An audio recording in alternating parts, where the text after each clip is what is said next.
Okay, we are live, everyone. Hopefully, everyone's doing good. It's gonna be a great night, a great stream. We actually have a lot. We have a lot planned today, which is gonna be crazy because we're gonna do our normal stream for about 2 hours, and then we're gonna chat with Haas from Haas Gaming and Cards. I'm sure I'll repeat this several times throughout the stream, but it's always nice to have a couple things to ramble about as people are jumping on your stream, by the way. If anybody's watching the VOD back on Twitch, you guys want to take notes, just have a couple topics on the top of your head that you can talk through. DC's first in the chat, my guy. Dude, you're always first, brother. How was your day? How was your day, my guy? Hopefully you're doing well. I was just saying, we're going to do our normal rip and ship, hangout, talk stream for a couple hours. And then over at around 10:30 p.m., we're gonna talk to Haas Gaming and Cards. Haas has got some really great takes on the market and everything, so we're gonna chop it up. Haas just released a video about the Team Rocket Joey and Shiny Vert drama as well, so that's gonna be fun as well. DC says, sorry, my tablet typing sucks. No worries, bro. I would be in the same boat. I'm in the same boat, so no worries. So don't worry about it all. I honestly, like, whenever I'm typing on my phone sometimes in live streams, there's like a little bit of a delay in what I'm typing when I want to send it. And so sometimes I throw extra letters in there and stuff. So it's just part of it, man. But yeah, we have a Mega Dream available on the site. Let's put up a couple boxes here on the screen for all of us to see. I've only got 5 boxes left. So I've got 2 full sealed boxes listed on the site, and then I have 30 packs. So it'll be fun. It'll be fun. DC says, uneventful, but gonna be sorting some bulk after the tiny ones are asleep. Let's go. Yeah, that's awesome, man. I love sorting bulk. Like, I know that sorting bulk isn't for everyone, but I honestly really do. I really do enjoy it. It's a lot of work though. Sometimes if I have a really large bulk order and I've got to go through it, and then I've got to go through it multiple times, like it becomes more of a chore, more work and all that as well, but I personally really enjoy it. I'm just gonna ride with the hat that way. I never know how to wear this hat, this trucker hat. Yo, Nick, what's up, man? I see you over on Instagram, brother. Yo, Nick, thanks for the resub on Twitch, brother. I didn't see that yesterday because the window was covering it, so I feel terrible, bro. But thank you so much. Sometimes my notifications get blocked by my main window, so I apologize. But we are good. I saw it today. I wanted to say thank you. Yeah, guys, we're vibing. We are going to be, we're going to be ripping some Mega Dream. If anybody wants to jump into that.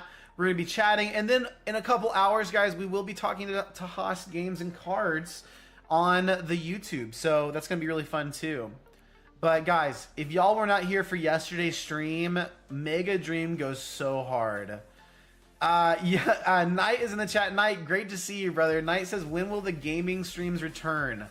Knight, I want to be realistic here. I want to be honest and transparent, which I think is important. Yeah, Sober, we're back, bro. We're back. But Knight, I will, for me to be able to do gaming streams again, I would need to probably be full-time doing the Pokemon or side business stuff, and then have more time available. Because right now, I typically only stream on Fridays and Saturdays. It's primary focus on Pokemon stuff, because that's where I'm trying to build the business or whatever. So I want to be honest, I would love to do gaming streams again, but I honestly just don't. It's hard to juggle the time. But Knight, if I'm not on Twitch as much as I used to, but if I see you online, I always like to jump in and say hi if I can. So I know. I miss the gaming streams too. But how have you been? Aside from the sad news I had to share, how have you been? I hope you're doing good. But yeah, guys, we're going to have a great stream tonight. I'm really excited about it. We're going to hang out. Man, guys, I'm so excited. Mega Dream is honestly such a fun set. I know these specialty sets are always hyped because the hit rates are different. They've got different hits going on. Do I think that Mega Dream and Ascended Heroes is going to change the course of the hobby? I don't know. I don't know if it has the same pull as Prismatic does, or even Crown Zenith for that matter, but I do think it's got some staying power. I think it's pretty exciting. Night on Twitch says, I've been good. School's been a toll right now. Dude, I'm sorry to hear that. Where's the mega? Yo, we do need a mega Blaziken, bud. Bud, how are you doing, bro? How is life? I hope you're doing good. Dude, we do need a mega Blaziken. Night, I hope school gets better, bro. I'm so sorry.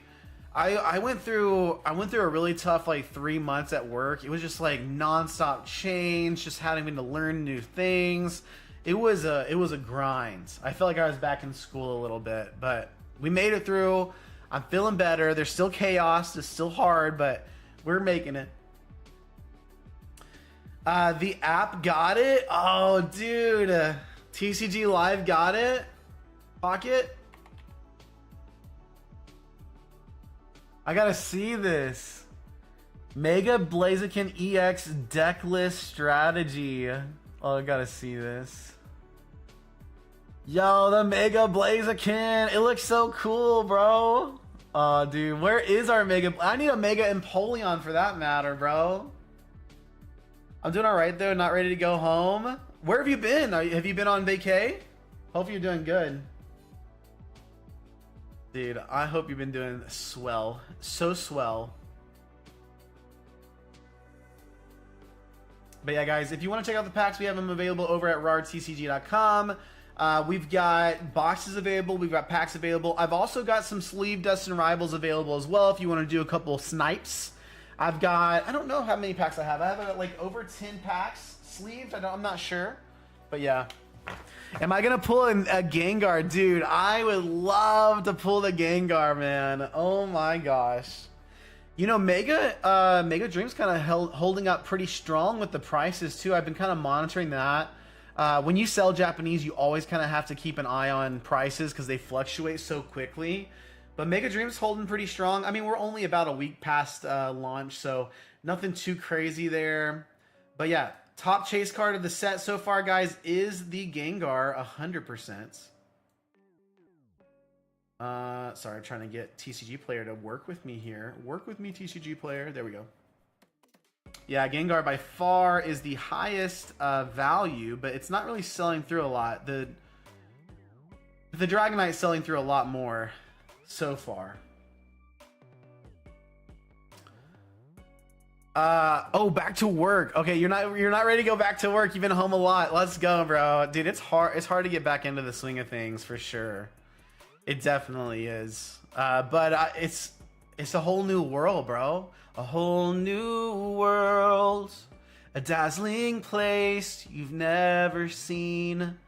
And I don't know the words or the next melody to this song. So I'm gonna stop singing.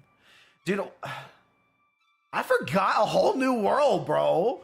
I obviously haven't seen Aladdin in forever. Don't judge me, guys. I'm not a huge Disney fan.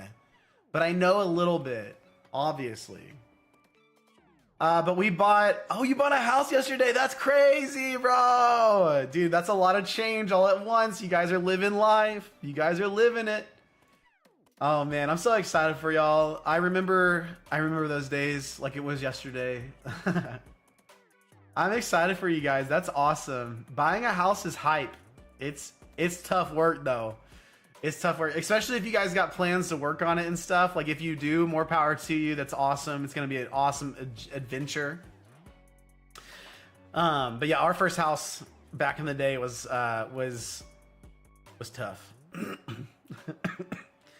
Bud says, yeah, 2026 about to be full of silence. Love that, bro. Love that for you. No, y'all are living it, man. Just enjoy it. Enjoy the moments. The days feel like they last forever and the weeks go by so fast. Oh, it's a new build, dude. Y'all are awesome. Dude, tell the wife I'm so excited. I won't say names out loud, but let her know. Let her know that I'm excited. That's awesome. But yeah, guys, if you guys haven't checked out the pools from Mega Dream yet, it's a stacked set. It's got 33 SIRs. Well, I might be talking about Mega Dream. These may be a little bit different, but it's got just a deep SIR pool. It's got a lot of IRs. It's got the reverses. It's got the mega attack rares that we pulled a couple last night. Fire stuff. Super fun. But yeah, guys, tonight is going to be an awesome stream. We've got the stream and the rips tonight. And then come in about 2 hours, we're going to be chatting with a friend of mine on YouTube. So we're going to keep the stream going. We're going to talk to Haas from Haas Games and Cards. If you guys aren't subscribed to his YouTube channel, he's doing a pretty cool prismatic giveaway for the Christmas holiday season. So check out Haas Gaming and Cards over on YouTube. Subscribe, comment, like, all that stuff so you can be involved in that giveaway. I also just dropped some new fire over on the YouTube. Just dropped my newest, latest video just went live. It is titled "Resellers Are Ruining the Hobby." Hope you enjoy that. Honestly, like I love that conversation. I love the conversation of, is X type of person ruining the hobby? I think it's a good one. Hey guys, we got an order in. Mitch is our first order tonight with let's check out what Mitch got here. Mitch is jumping in with a box of Mega Dream. Let's go! Everyone get hype in the chat. Let's go. Mitch is in the chat too now. Mitch, same thing as last night. You want left, middle, or right, brother? This is all you. First box magic. I got my fingers crossed for a firebox tonight, dude. I'm excited for you. We got some cool hits last night for you too. I'm hoping that we get you some bangers tonight too. Nick says GameStop's ruining the hobby. Honestly, bro, GameStop's acting kind of goofy right now with their pricing. They're acting a little goofy. I know with the Moltres box, we can't really help it. We buy it at what they got, but okay, I picked the box. So I'm left-handed, so I'm gonna go with the left box. That's what we're gonna do. Okay, that's my thought process. That's what we're doing. Okay, Friday night heat. Let's get it. I love it. And guys, yo, Pokey Nostalgia Store is in the chat. Good to see you, brother. I hope you're doing good, man. Guys, remember the queue is open over at rartcg.com. He says, "How you doing tonight?" I'm doing so well. I had today off from work.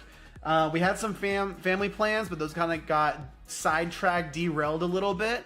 So mostly today I did a lot of chores, packed orders, did some different stuff like that.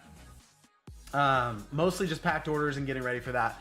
But yeah, we're going to open this box for Mitch. Everyone say good luck, Mitch, in the chat. Mitch is our first order of the night with that first box hype. First box luck. Mitch, let's get it. Get your card ready so I know where these cards are going. We're going to send you the bulk again, right?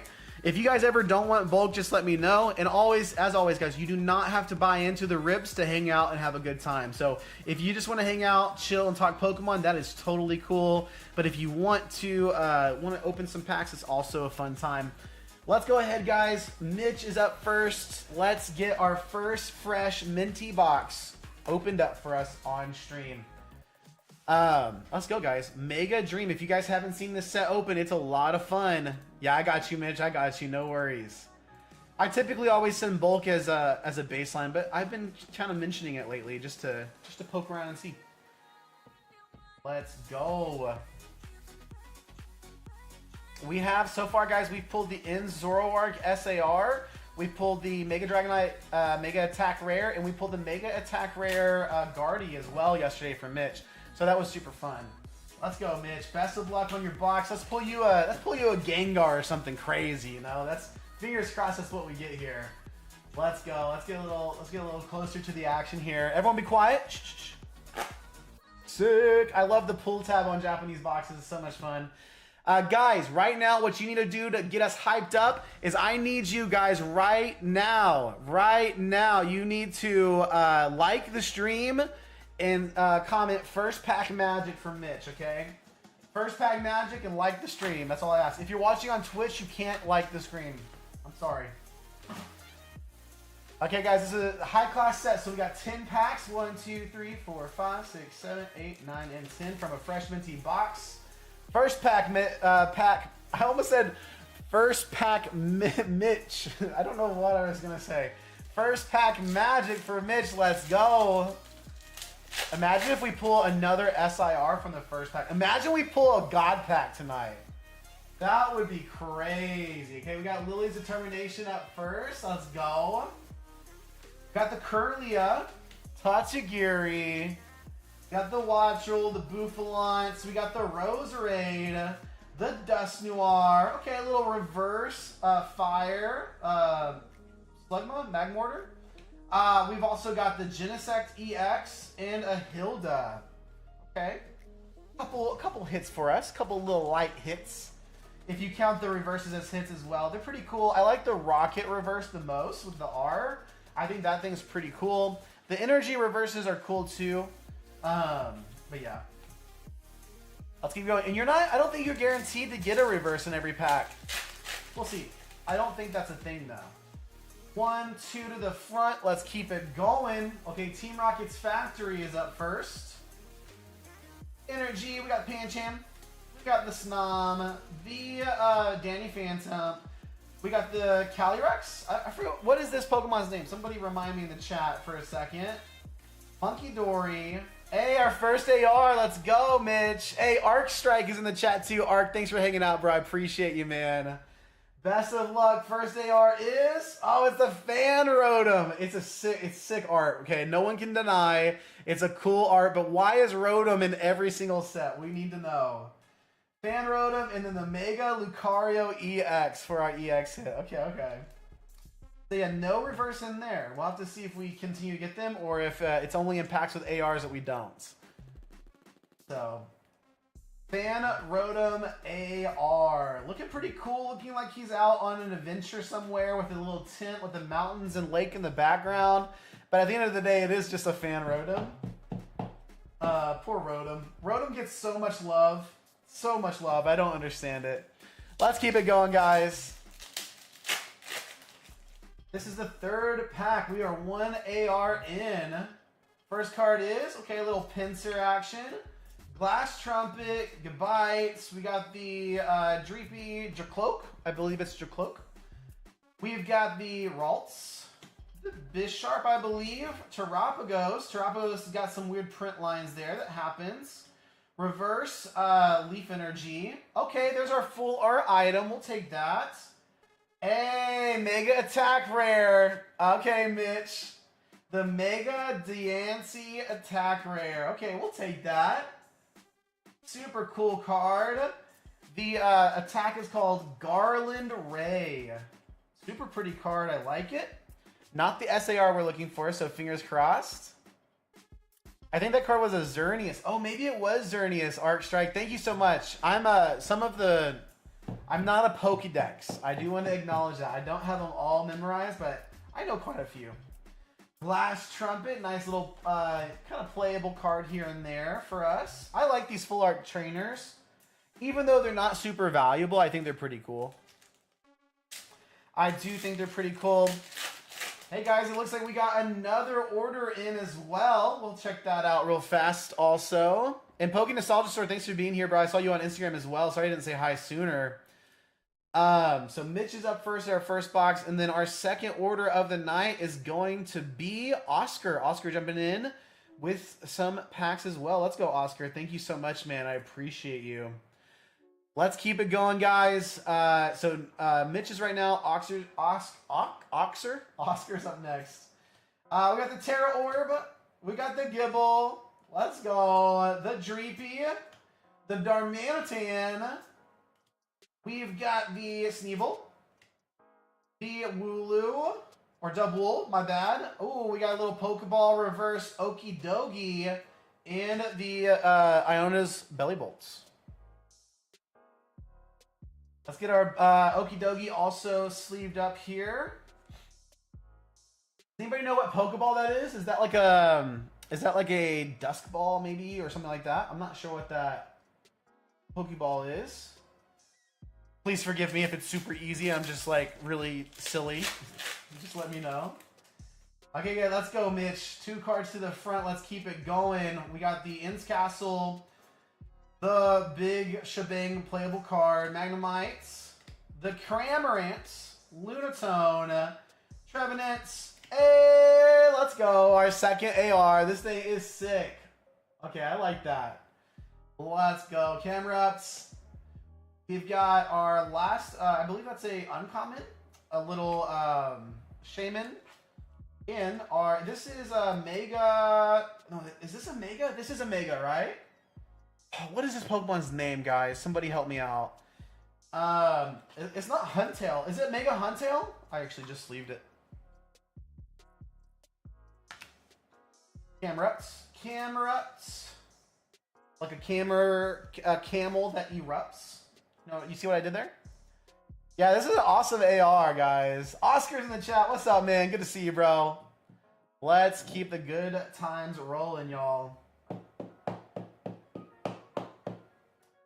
Our little Camerupt AR there. Love to see it. Is it Electros? Oh my gosh, am I silly? Oh yeah, that's not Huntail. I think you're right, bro. I think you're right. Two to the front. Give us a God Pack. Woo! Okay, it's an Acerola. That's okay. Tepig, Vanillish. We've got the Bisharp, Snorlax, the Emboar, the Reverse, and a little EX Pheasantipity here. The Pheasantipity SIR looks so cool. Okay, yeah, it's a Mega Electros. I am silly. I am silly and I don't know Pokemon. Professional here, guys. I'm a professional. Let's go, guys. Thank y'all so much for being here and hanging out. I appreciate y'all. Let's get it. Our bulk here. We got the Team Rocket. We got the little Noibat. Cold Monster, the Badoo, the Noivern. We got the Zeraora. I like Zeraora there. Let's go. We got the Reverse Fighting. Dude, that art looks so sick. That's so cool. And an EX Mewtwo. I do like this Mewtwo. It's pretty cool. It's not the SIR or anything, but it is a cool art. I like him doing this little Kamehameha energy ball. Let's keep going, guys. 3 packs left. 3 packs left. Mitch, thank you so much for the love and support, man. I appreciate it as always. We've got Levincia. We've got the Trainer. Rotom. Psyduck. We got the reprint of the Psyduck that went crazy earlier because of its ability for the game. The Hoot Hoots. Miss Magus. We got the Knocked Out. The Rayquaza. Ooh, AR. We got, dude, let's go. Dude, I actually haven't seen this one yet. Dude, that is so sick, bro. Heck yeah, dude, looks so mean. I would hate to run into that guy. And then the Mega Dragonite EX there for the ends. 2 packs left, guys. 2 packs left. Let's go. Queue is open, guys. Oscar's up next. Let me know if you have any questions about any of the packs that are available.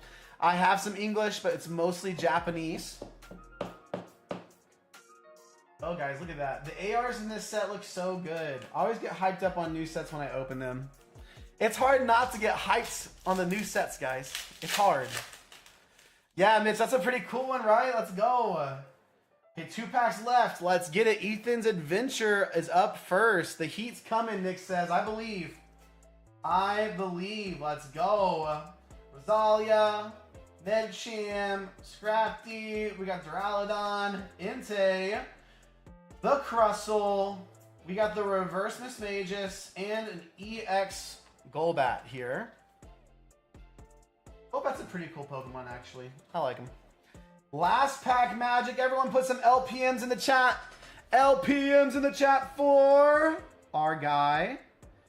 LPN's in the chat for our guy, Mitch. Let's go. I appreciate you guys for the love and support tonight. It has been great so far. I really do appreciate y'all.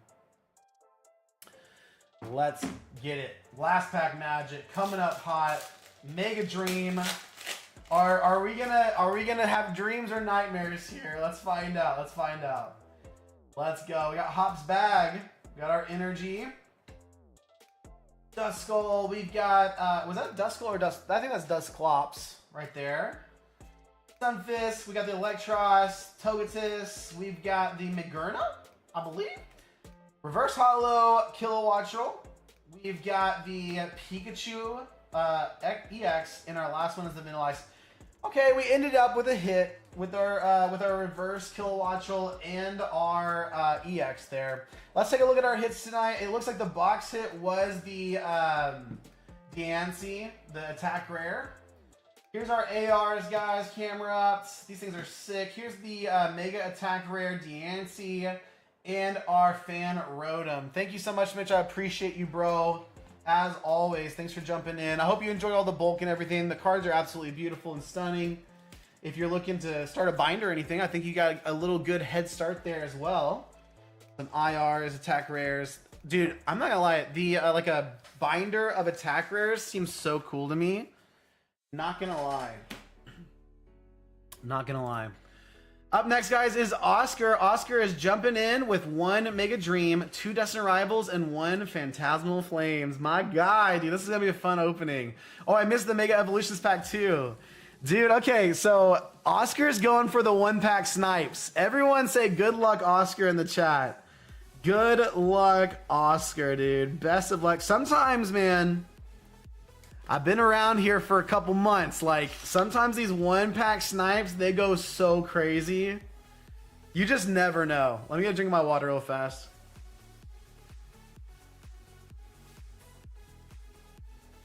You literally just never know with these 1-pack snipes. So let's get this order ready.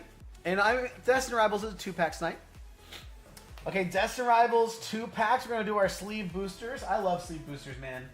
2 Giovanni Mewtwo packs right there for you, Oscar. We've got our 1 Phantasmal Flames. We've got our 1 Mega Evolutions. And then we've got to crack a fresh box of Mega Dream to get this pack, okay? So this is a cracked box for a loose pack. Just keep that in mind, guys.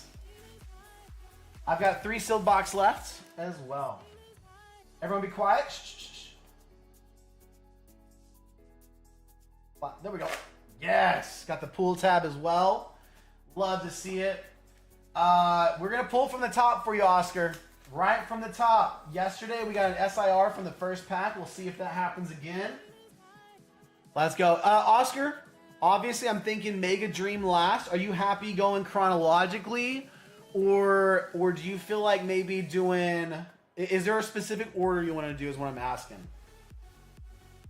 Because we could do it by release date. That would be Destined Rivals, Mega, Phantasmal, and then Mega Dream. Or we could do something different. Oh, Bartender says he feels it coming. Are you feeling it, Mr. Krabs? Are you feeling it? Dude, I'm so excited.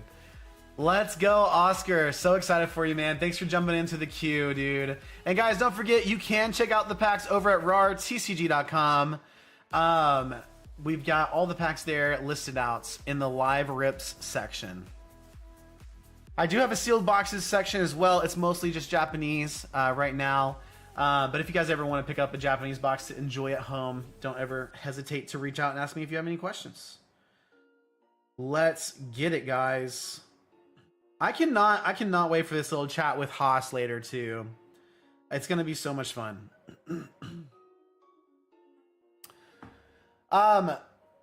Oscar, I'm gonna wait. Let's give Oscar another like minute or two, and then we're gonna go ahead and dive into the rip for Oscar. Oscar, let us know if you're happy going like chronologically through the sets. If you have a specific order you want to do, just shoot it out in the chat. I'm happy to do that for you. But either way, we'll start opening soon. Should be fun.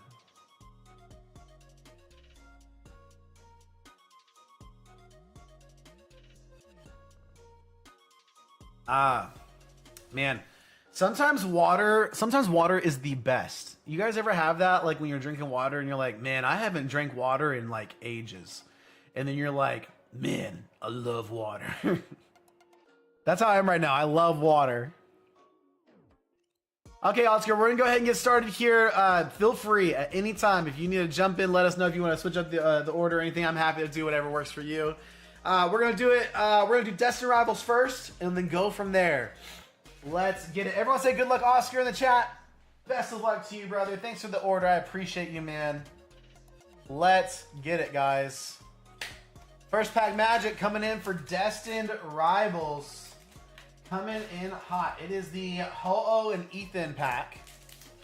Cool pack art. We love that. Dude, let's go. Good luck. First pack magic for you, Oscar. Appreciate you jumping in. Let's get it. We've got Darkness Energy. We'll take that. Skarmory. This is my least. I hate this Pokemon, Oscar. No hate towards you in your opening. But I just want to let you know I hate this Pokemon. It is nightmare fuel for me.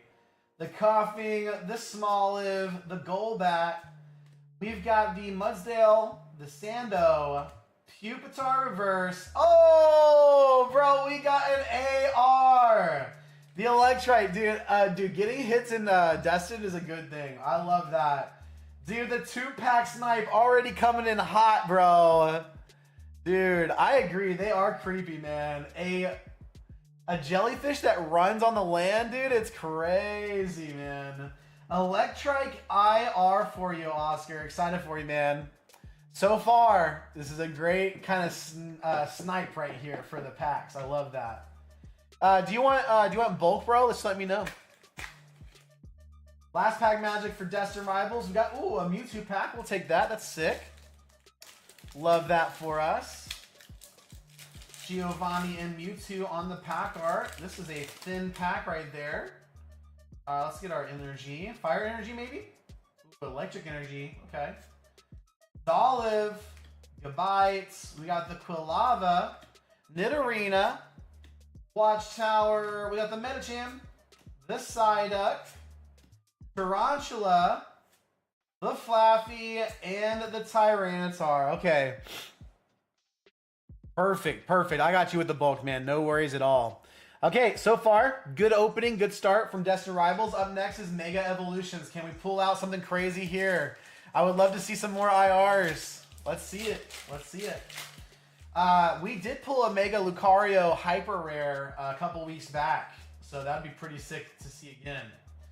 Got the Fighting Energy, maybe for Lucario. We'll see. Toxicroak, Stuffle, Gimmighoul, Sizzlepede, Shedinja, Wally's Compassion, Pyroar. We got the Magnemite Reverse, Electrike Reverse, full art Mega Mawile. This is a great opening. Oscar with the snipes, man. That's crazy, brother. That's crazy. Congratulations. 2 hits. 2 solid hits out of 3 packs so far. I love that for you, man. Love that. These are the kind of openings that dreams are made of right here. Love it. Not to mention we're gonna open some Mega Dream pretty soon. Oscar says last time I ordered with you, I got an IR from Draining Together. Dude, that's so cool, man. Dude, we're keeping it. We're keeping the luck up for you, bro. Congratulations. We had a great opening for Mitch first up, and then now we're having a great opening for Oscar. Here's our Phantasmal Flames pack, guys. The 1-pack snipe with the Darkness Energy. Let's get it. Milkry. Krokorok. We got the Lombre. Battle Cage. Ludicolo. Tauros. We got the Reverse Baneri. No shot, bro. We got the Flygon IR. Let's go. My guy, Oscar is the GOAT right now with the pulls. That's crazy. My guy picked all the right packs. What in the world? Let's go. 2 IRs and a full art from our 1-pack snipes. That's so sick. Congratulations, man. Everyone put some likes in the chat. Everyone congratulate, hype up Oscar. Let's go. Excited for you, man. And thanks for the support. I really do appreciate it, man. Some bangers. We're seeing some bangers here. Okay, last pack magic. Oh my gosh. Can you imagine we pull a God pack for Oscar? I might cry. I might actually cry. Just kidding. I'd be so excited. I'd be yelling. I would be yelling. And guys, remember the queue is open over at rartcg.com. Let me know if you guys have any questions. We got some Mega Dream, other sets available.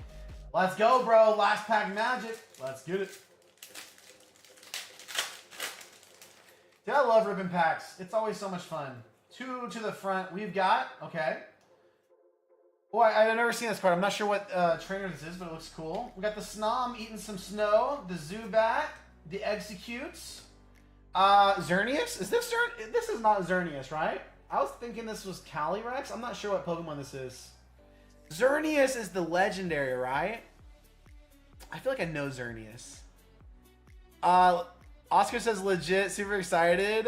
Yes, let's go, dude. The art looks beautiful, man. You're gonna love it. We have the Snorlax, Hop Snorlax. We got the Spidops. We got a reverse Pokeball Entei, and then our EX is the Lily's Clefairy. Okay, not a bad opening, bro. We got one of the reverse hollow Pokeballs with the Entei as well. That's pretty cool. Dude, Oscar, thank you so much, man. Let's look at our hits real fast. Got the Entei, Lily's Clefairy. If I can move Lily's Clefairy, that'd be awesome. Flygon AR. We got the Mega Mawile Full-Rex, full art in the Electrike IR. That's Calyrex? Okay, perfect. Okay. I'm not crazy, guys. I know Pokemon. I'm a real Pokemon guy, you know? I'm a guy that likes Pokemon. Let's go, guys. Oscar, thank you so much, bro. Guys, what are you all up to tonight? We are chilling. We can chat it up, hang out. That's Calyrex? Okay. Does Calyrex evolve into Shadow Rider, or is that a separate thing altogether? Oh, Arc, I see. Yeah, I can see, like, if you just barely saw it, it was like a horse Pokemon, I can totally see that, bro. Thank you so much, Oscar. I appreciate you, man. Good hits all around. Good hits all around. I love that for us.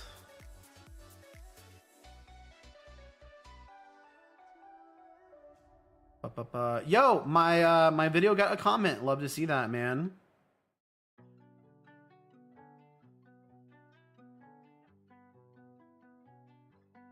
Guys, let me know what y'all up to this weekend. I know it's just Friday, so you guys probably just got off work. You guys are just getting your plans ready. I know some of you guys are probably really type A. You guys have had plans for this weekend like months in advance. That's not typically how I roll in life. I usually just play it by ear. Sometimes we have plans, but it seems like when we make plans as a family, something always goes awry. Like today, we were supposed to go out into town, and it just didn't happen. We couldn't do it. But yeah, I am excited. Let's see this. Dude, guys, I love playmats, and I've had this Charizard playmat for a little while, and I haven't been able to display it, so super excited. Oh, did anybody pick up a Moltres box recently? I was seeing that GameStop had really good stock of it, so I might have to go see if my GameStop has any more. I'm sure they probably sold out by now, though. Oh, that's right. Barshner says we got that Riftbound Regional. Dude, you gotta let us know how it goes, man. I'm excited for you, bro. That's so cool. Yeah, I'm so excited for you. I was playing League of Legends just released their new TFT set, so I was checking that out as well. Super fun.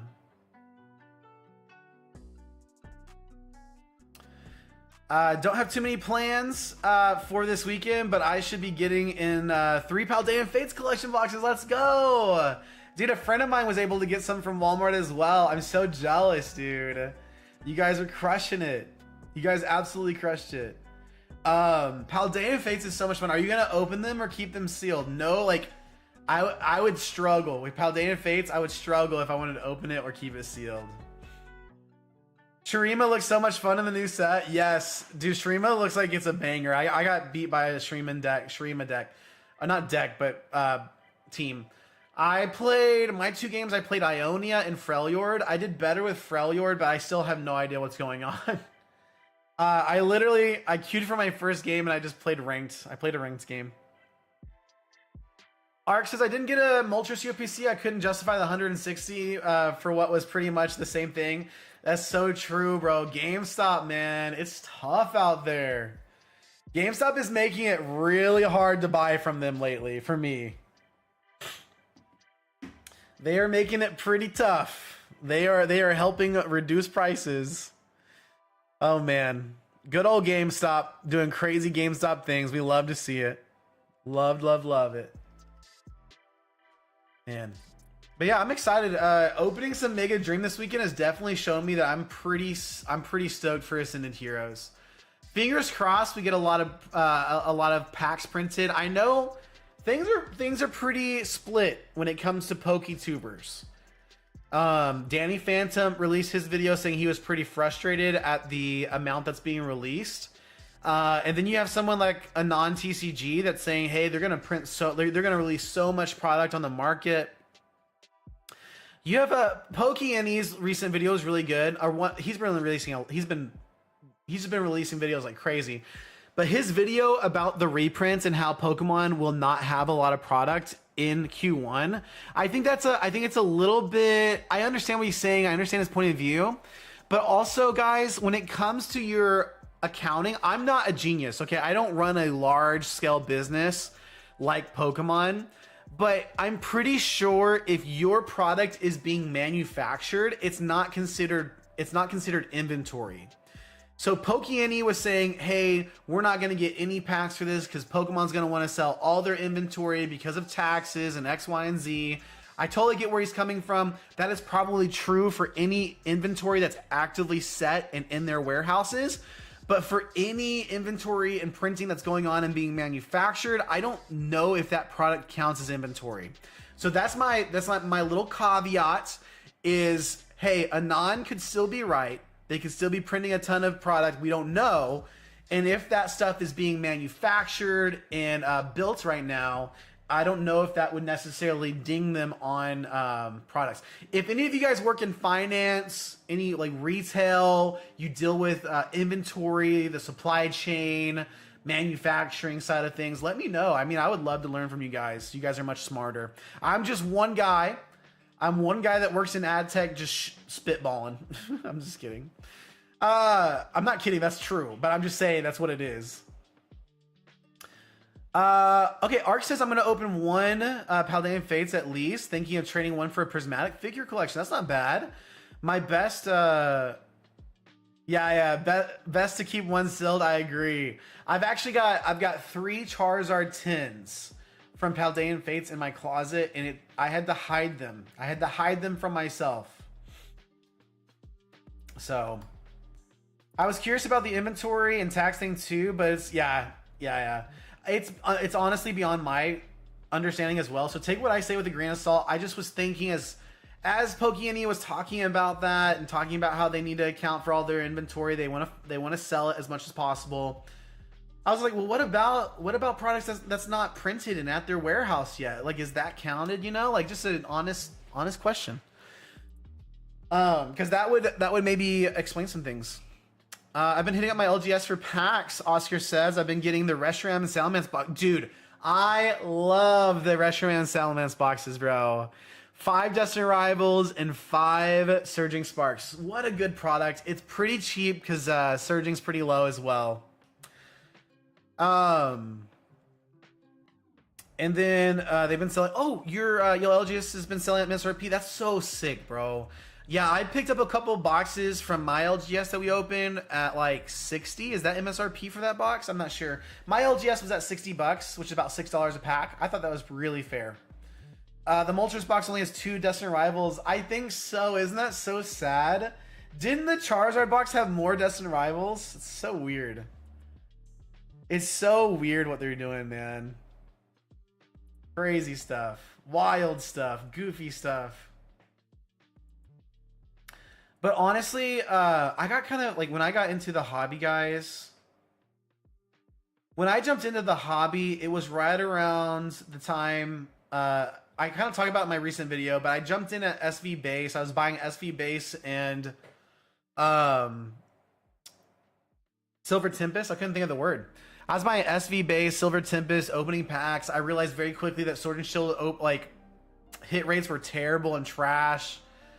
But when the 151 UPC came out, I got kind of spoiled because that specialty set UPC came out with all 151 packs. So in my mind, I thought that's how UPCs were all the time. I was wrong. I was so wrong. It looks like these UPCs with the hodgepodge of packs is pretty common outside of specialty sets.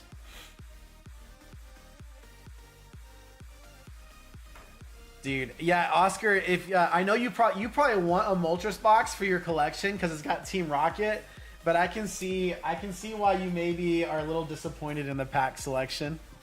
It's literally got Team Rocket on the front, right? Literally got Team Rocket on the front, and they couldn't put more packs in there.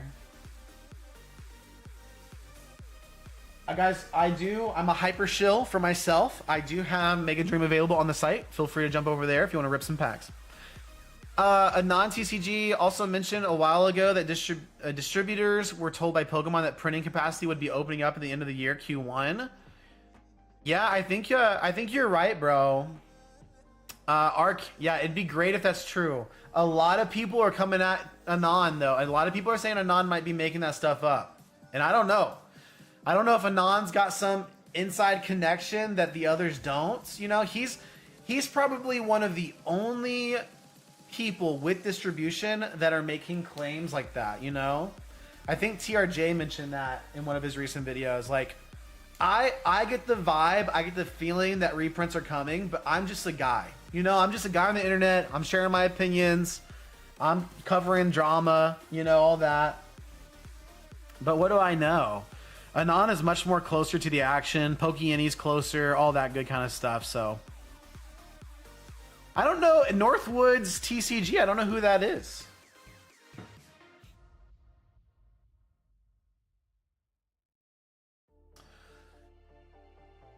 Do they have a YouTube? I'm sure they may.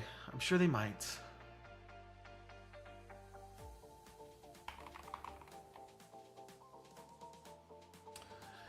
Northwoods TCG. Oh yeah, I see him. That's cool. I'm gonna sub to him. Do they release a lot of information and videos?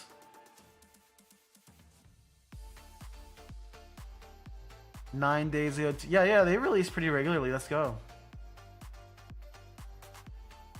I'll sub to Northwood. I've never heard of him. I think it had something to do with contract obligations. Yeah, so maybe he's got insight on the contracts and stuff from his distributors or whoever his contacts are. I'd be nervous making comments about that. I feel like the Pokemon company might send the Mafia at you. They might send Team Rocket after you. Can you imagine they send Team Rocket after you and it's literally Team Rocket Joey? He just shows up at your door, knocks on the door. I would laugh, bro. Team Rocket Joey shows up at your door. He's there to let you know to stop spreading lies about the Pokemon company. And he's like, instead of his full Team Rocket cosplay, he's in a goofy Team Rocket cosplay. Big shoes and everything. I don't know if you guys heard Team Rocket Joey's goofy impersonation in one of his videos, but it's like scary, spot on. Yeah, I've been trying to ask other big creators like with distribution if they could confirm. Yeah, it's tough. It's tough. A lot of people that are vocal are saying that they can't confirm it. So yeah, what's up, TW in the house? He says, how have hits been tonight? We've been good, bro. We hit a Mega Attack rare from we hit a Mega Attack rare from Mega Dream. It's been good. So check it out. Here's our IRs in Mega Attack rare for Mitch. Pretty sick. There's our Mega Attack rare Deancey. I think you get one of these in every box. That or something better. What we've seen so far. Fan Rotom as well. And then we also, guys, TW, we also hit some IRs from Destined Rivals earlier too. Destined Rivals and Mega Evolutions. We got the Flygon. Was that Phantasmal Flames? I think we got the Flygon from Phantasmal. We got a full art from Mega Evolutions. But yeah, TW, how have you been, bro? What are you up to this weekend? He's similar to you, but he has distribution access, so he has a couple rip and ships every weekend and Tuesdays lives. Oh, that's sick, bro. Dude, I one day I definitely want to have distribution, but I'm not anywhere close to it, to be honest. I don't have enough working capital month to month to justify and do well with distribution. I'm self-aware of that, and I'm not going to personally go into debt for my business. That's a personal decision right now. In the future, I might open up a credit card. I might do that to but I want to have the capital on hand. Sorry, I'm getting distracted with all this finance stuff. But I want to have distribution, but I want to have distribution when I'm ready for it. You know what I mean? So I want to grow as I go.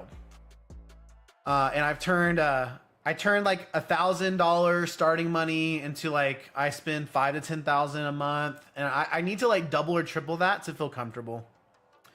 I think if I was working with $30,000 to $50,000 every month in my business, then I would feel much more comfortable integrating with distribution. And maybe I'm overshooting it. Maybe you just need 10 to 20,000. You know what I mean? But I'll know that. I'll know when I'm ready or when I think I'm ready when I get there. Right now, I know I'm not there. Sober says that's how I feel. I love it when it comes. I'll love it when it comes, but I know it's a couple years. Yes, exactly, bro. Exactly. For me, I just want to keep my head down and stay busy, right? Keep my head down, do the things I know that are growing my business, make sure I'm fulfilling all of my, real life obligations, and just do the best to grind it out. Obviously I'm gonna make YouTube videos and drama videos along the way, which are fun, but yeah. TW says, need to list some inventory on the path to... Yo, let's go, TW. What are you listing tonight? Anything special? Any special sets? Ark says, yeah, that makes sense for sure. It's not like they're taking in any... Yeah, exactly. There's no rush, right?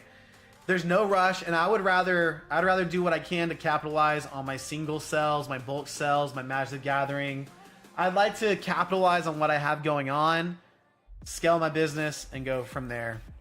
Ark says, it seems like Pokeyini likes you, so if you reached out to him, maybe in the future, like maybe a door will open, but I don't know. I understand that networking is important, but I never want to leverage a relationship. Like, I don't know Pokeyini. Like, he seems awesome. I know he puts on this like kind of like hardcore front, like his kind of character is really hardcore on camera sometimes, but he seems like a really genuine guy. Like, guys, when you watch Pokeyini, when you watch him talk to his dogs on stream on his videos, you can't tell me that guy's a jerk, bro. That guy's not a jerk. He put it on for the videos. That guy loves his dogs. Someone that talks to his dogs in a baby voice, that guy's not a jerk in real life, in my opinion. Maybe there's some out there.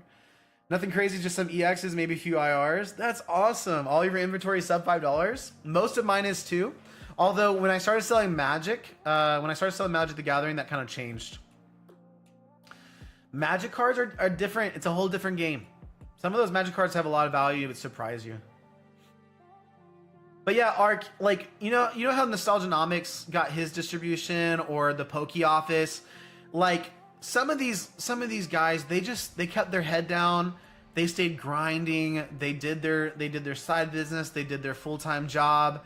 And then you never know, like, distribution. They could be watching right now. I don't know what you guys do. Like, you just gotta stay with the hustle. You gotta do what you know is right. Be genuine, be real, be trustworthy. And I believe the best, man. I'm an optimist, and I feel like good things will come, man. That's where I'm at. And you can also apply for distribution. I'll probably do that in the future too. But once I feel like my capital is in the right place, which is not right now, and I don't want to open a credit card and try to make that happen before it's supposed to. Yeah, but I'm pretty sure he's mentioned in the past that he's open with pretty much anyone. I saw the comment. Yeah, that's true. He's super nice. Actually tonight I'm doing my first collab stream with another content creator. So I'm jumping on in about an hour. I'll be chatting with Haas Gaming and Cards. He's got a pretty cool YouTube channel. He does, like, I think he works in law enforcement or something. He does something really cool for a job, but he'll do like investigation work. And we're gonna chat about the Pokemon market. And I like his videos a lot. He's one of the first YouTubers I found outside of the main ones. TW says, for Magic, how'd you start with inventory? Did you just rip some packs and start, or did you seek out some collections? TW, that's a great question. I should actually do a video on this.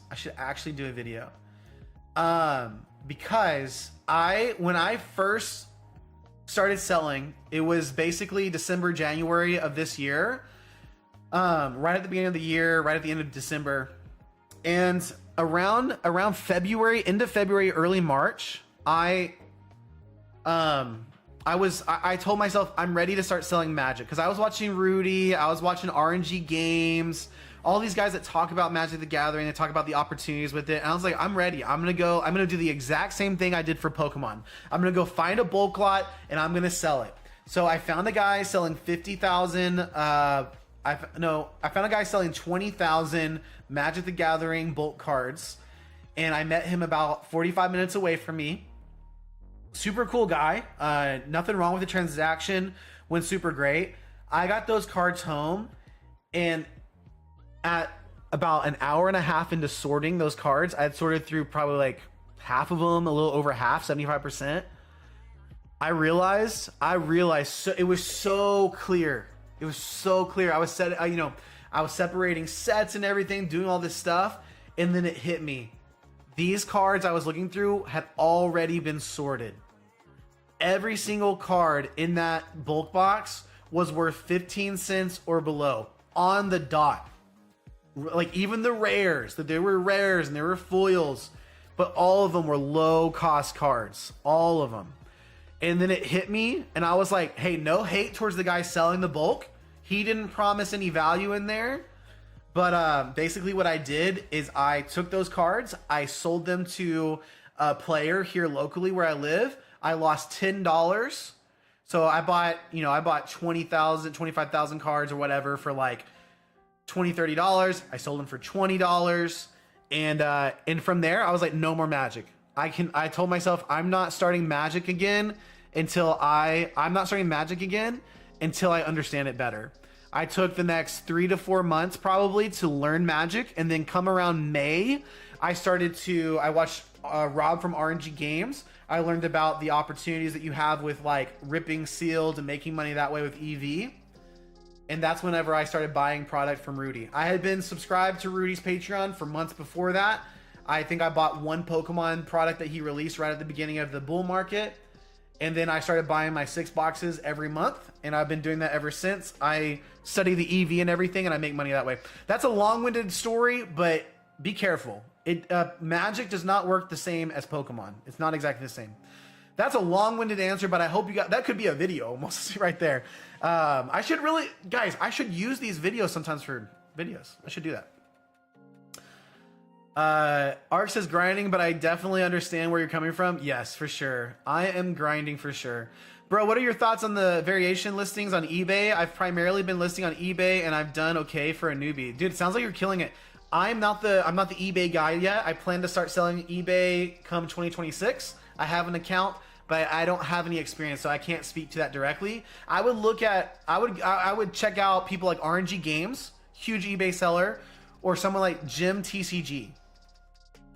Those two content creators seem to do really well on eBay, and I would maybe try to hit them up.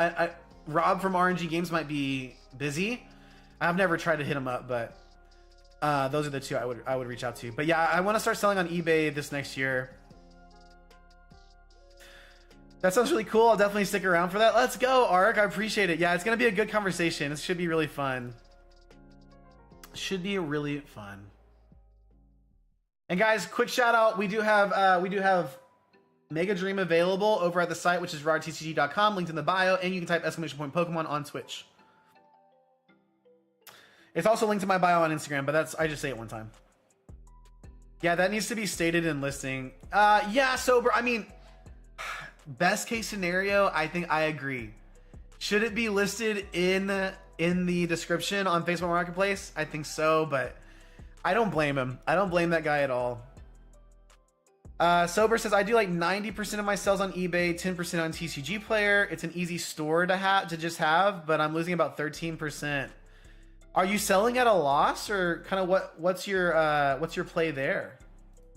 Or is that just fees? Are you like 13% fees? I think eBay is really strong because like people that like pay shipping and stuff, it's so much more part of the culture and everything there, and so I think that's pretty cool.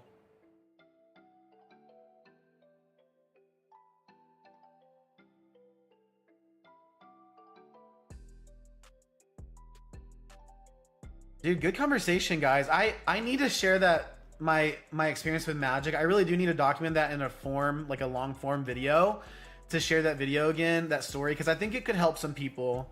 That's whenever I started saying grow with what you know. So when you're first getting started, the main thing to do is always grow with what you know, build a strong foundation, feel really confident at shipping, and then gradually, as your revenue increases, you scale up your existing kind of workflow, and then you branch out as your capital exceeds what you can do each month. You look for more opportunities, create another sales funnel, more products to sell, different ways, all that kind of stuff. And I'm not a business guy, so I don't know all the businessy words, but that's what I did. So I hope that helps. I've never sold a single card at a loss. Okay, I see what you're saying. You're talking about eBay fees. Perfect. You can do the $1.32 plain white envelope shipping with tracking. It's not bad. Yeah, dude, that sounds really cool. You just have to do pictures with everything. Yeah. That's one of the reasons why I love TCG Player is the being able to list without photos. Pretty cool. But eBay, like market prices are different. TCG Player and eBay are totally different markets, even though they're owned by the same company. So some of your hollows or reverse hollows, sometimes you can get a premium for those if you list them on eBay. So that's the kind of thing. That's the kind of thing I want to learn. It's just a new market, a new way of selling that I have to learn and educate myself on. So I plan to start doing that in the new year. I want to sell bulk lots on eBay. I want a fun way to offload my lower cost bulk. So I do, and guys, I do list everything. So when I'm listing a set for Pokemon, I will list an entire set, like 4 to 8 cards of each card. I actually need to go through that again, but again, just time. Time is a limitation. So you do what you can with what you got. So you do what you can with what you got. Oh yeah, let me text Haas real fast, because I know Haas and I are gonna be chatting here in the next. Is it right now? Are we chatting right now, or are we chatting in an hour? Wait, how long have I been streaming? It's in an hour. It's in an hour. Dude, I'm all over the place. Forgive me, guys. Forgive me. Love that. Sell even if it's a little under market. Yeah. Guys, I was chatting with somebody on Instagram today, and they were talking about like, hey, what do you think about a strategy where you're listing at lowest list? And I think that's totally fine. I was kind of explaining to him, like, I always say to list at market price, have a floor price and list at market price. That accomplishes a lot of goals for me. What it does is it ensures profit. So my floor price ensures I'm making profit. And then the market price is typically the higher price compared to lowest listing. However, if you've got Kabutops or Kabuto, if you got a lot of Kabuto cards and that card is being bought out, then the market price moves slower than lowest listing. So you'd make a lot more money if you're listing at lowest listing on Kabuto than you would on market price. So there is a give and take there. But for me, my floor price plus the market price helps slow down orders and keep things manageable for me. So that's the kind of like strategy behind it for me. DC says, I'm finally at the PC. Let's go. Arcstyle says, speaking of bulk that has value, did you see what price the Gengar from Trick or Trade packs? Let me see. I've sold so many of those, bro. Let me see. You're gonna make me so sad. Arc, don't do this to me, bro. Gengar Trick or Trade. I probably sold like 5 of those last month. And last month I thought to myself, why is this card $3? Is it more than $3? I'm gonna cry.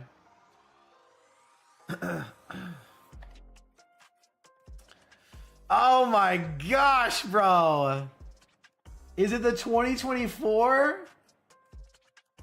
Why is that? Is it playable? The 2024 Trick or Trade booster bundle is almost $7 market price. What is going on? That's so funny. I would have doubled my money if I had held. That's so funny. Gengar is weird, dude. Gengar's a weird Pokemon, man. Gengar does some crazy stuff. And market manipulation is a real thing. Oh yeah, I was gonna text. Haas and let him know to let me know when he's here. Yeah, TW says, man, I need to go rip some Trigger trade packs. Can you imagine if you're just sitting on boxes and boxes of those and you're like, man, it's time to rip. $6 now, but I'm pretty sure it hit $10 a little bit ago. That's crazy, dude. That's crazy. That is so funny. Let's see. Guys, any One Piece fans? The anime, I just finished Wano. I just finished the Wano arc. I got to see Gear 5 for the first time. Spectacular. Oh my gosh.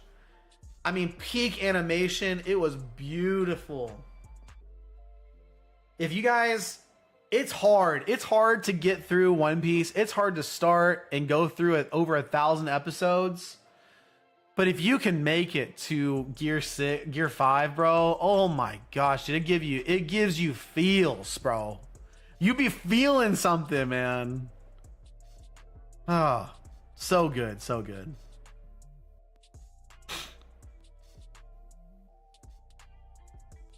Yeah, the Zoro King fight was peak too. King is such a cool character.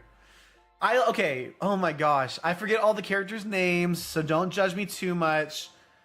But King is such a cool character. I love how he like has hope to see Joy Boy once again, and then Kaido is like, "Hey, bro, you're gonna know when Joy Boy's back." And King's like, "Why?" Am I spoiling stuff? But I don't think this is a big spoiler. Yeah, and then Kaido's like, "Joy Boy's the one that will defeat me." Whoa, goosebumps, bro. That's crazy. That's crazy. Oh, dude. And then, oh my gosh, what was the guy's name that got executed? Am I allowed to say that on YouTube? That got shot or whatever in the anime. He used to be like one of the leaders, and his daughter ate the smile fruit. That story of watching him watching his daughter eat that smile fruit and then realizing what it was. Oh my gosh, dude. I may have cried, bro. I was not ready, bro. It was too sad. Anyways, guys, I'm getting distracted. Sober says, want to know a fun one that did that for me? I had three of Team Agua's. I had 3 Team Agua's Kyogres. I pulled them and they were pennies. Here 9 years later, they're $400 raw. Sheesh. Oh my gosh. That's totally different. That's totally different. But that reminds me of the 151 UPC promos. Those were so dirt cheap for so long. I have like 3 or 4 of each of those. But I should have bought. I should have went so hard on that Mew and Mewtwo. It's crazy, bro. I love One Piece. Watched through it twice now. That's crazy. Because I caught up to the sub a couple years ago and stopped. That's so cool, man. Yeah, I watched it from the beginning. Quite the experience. I definitely recommend skipping the fillers. But yeah. It took me a long time to actually start enjoying One Piece. I think Alabasta was the first time. The Alabasta arc was the first time I was like, man, I think I could enjoy this anime. And then obviously there's a lot of others along the way, but I'm like a One Piece fan now. I like, it's crazy. Lost is in the chat. What's up, Lost? Good to see you in the chat, bro. I hope you're doing well. Guys, remember, I haven't shilled in a while. We do have Mega Dream available. If you guys want to rip some packs over at RAR TCG, link in my bio. You can check out packs there. You can pick them up there. Get through this real fast. We also are just happy to hang out and chat, so no worries. In about 45 minutes, we'll be chatting with Haas from Haas Gaming and Cards. So I am excited. Were you talking about Odin? It's not Odin. Is it Odin? Odin is the main guy, right? He was the main samurai that was doing the dance and everything, and he was the dad of the now king. No, this is the blue-haired guy. The blue-haired guy with like the big hair. His story with his daughter made me cry. TW said, did some ripping on my own today. Some highlights are Mega Absol SIR. That's sick. Cleffa IR from Obsidian Flames. That's one of my favorites, bro. That's so sick. You got the Ins Reshiram from Journey Together. That's such a sick card. Oh my gosh. Execute in Bruxish. Dude, you had some luck today. Fire hands. Fire. That's so sick, man. Zach says, I just realized I sent the Pokemon Center Stamp Eevee instead of the normal Eevee from, oh no. Zach, I'm so sorry, bro. That's such an easy mistake. You gotta keep your Pokemon Center Stamps separated. You should keep them in a separate ETB or Fyro box. Yes, Yasue. That's right, Yasui. Dude, oh my gosh, bro. That got me in the feels. I watched that last night. I was like, right before I went to bed after stream, I was like, oh, I'm crying. It was so sad. Dude, Wano is such a cool arc. So cool. And then like watching them fight against two Emperors was wild. Zach, I hope you get it back, bro. I hope you do. Fingers crossed. A lot of times I always believe the best. I'm a very optimistic person. I'm very hopeful for you, but you just never know. You never know. That's a rough one though. Oh, Zach, make sure you remove that Eevee. You may have already done this, but make sure you remove the Pokemon Center Stamp Eevee from your inventory. If you don't, it will still be live. Someone will buy it and you'll be in a little sticky situation, have to refund the order. DC says, just wait till the Egghead. Dude, I heard it just keeps getting better from here, dude. I'm so excited.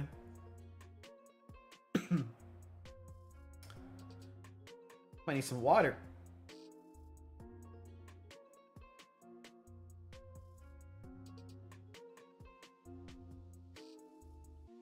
Let me check Instagram real fast as well.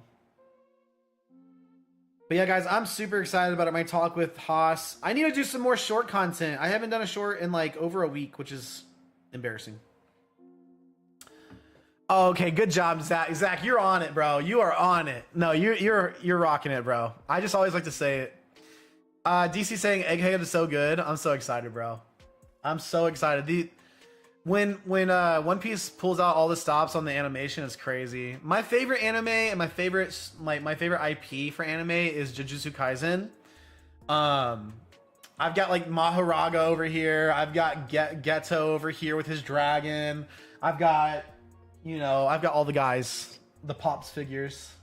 I don't even like Pops, but Jujutsu Kaisen got me. And Piplup.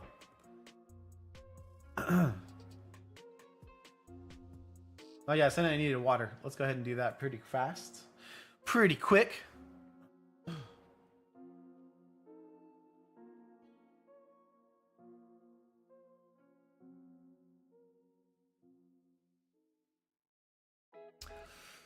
Trying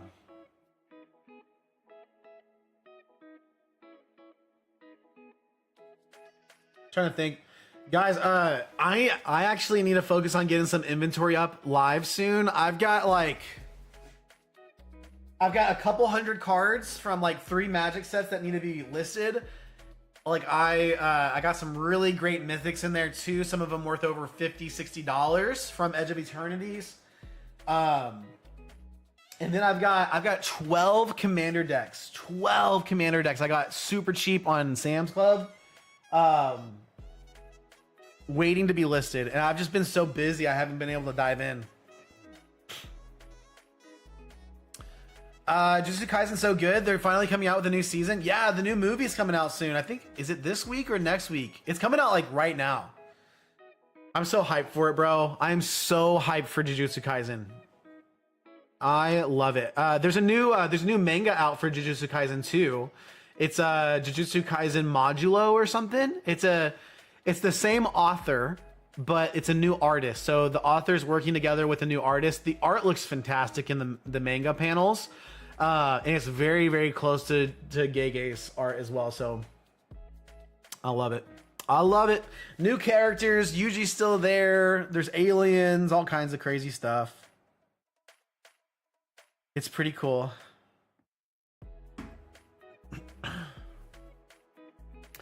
But yeah, guys, we got some good rips from Mega Dream tonight. If anybody wants to jump in for some extra hits from, if anybody wants to rip some Mega Dream, it's available over at rartcg.com. Links in the bios. We're on the screen. Is the link still on stream? Dude, I don't have the link on stream. Am I a bad streamer? I think I changed that. I changed that whenever when I was doing a video for YouTube. Oh, I'm so bad at YouTube. Okay, let's see if I can fix this. So this one. Right there. And then we want to do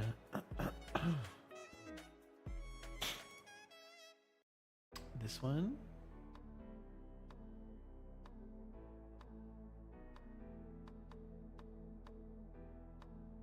Why is this one? Okay, there we go. There we go. Dude, we are professional again. We did it. We did it.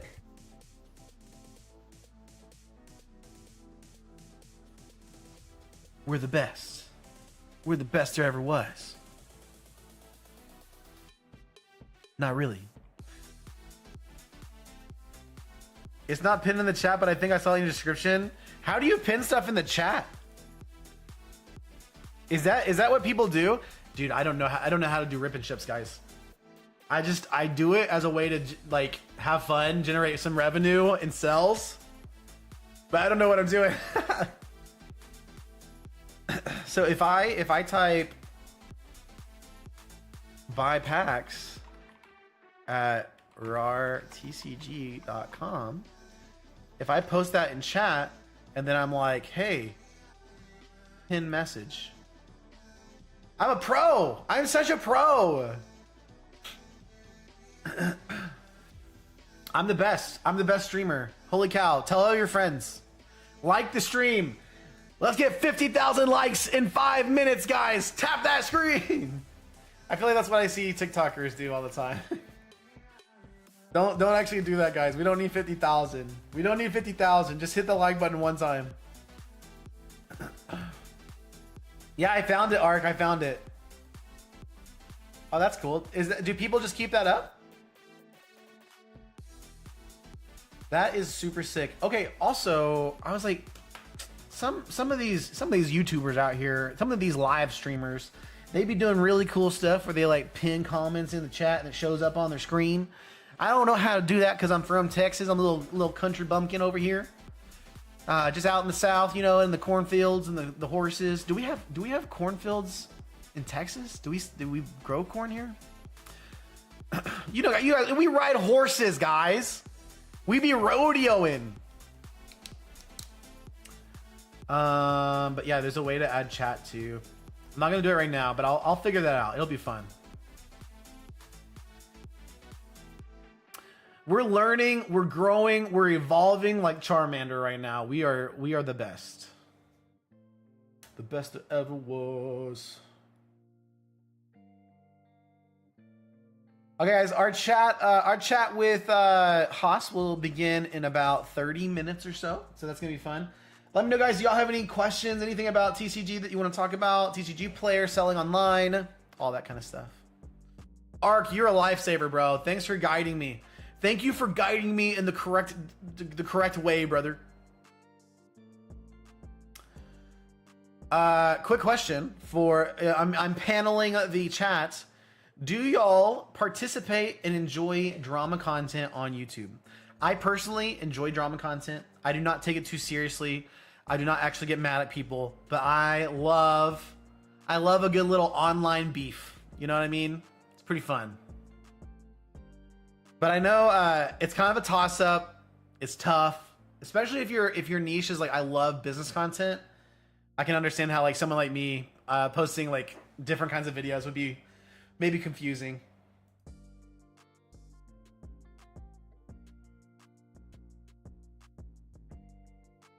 But most of the time, like the drama I see on the drama I see is pretty chill. I don't see people doing crazy stuff. I think the craziest drama I see is always with Rattle.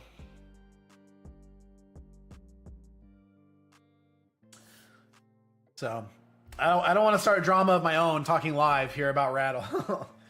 nothing nothing necessarily against him, but I think you can make it a link as well so people can just click on it. Oh, is it not a link?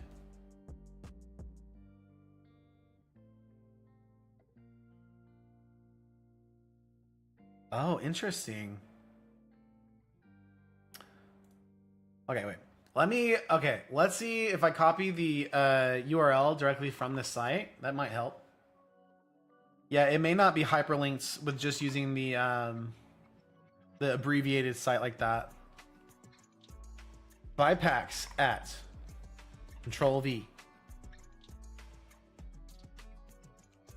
Oh, dude, Ark, you are a genius, brother. You're the pro. You are the pro YouTuber right now.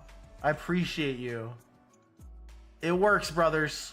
We are so locked in. We are so ready to go. Heck to the yes.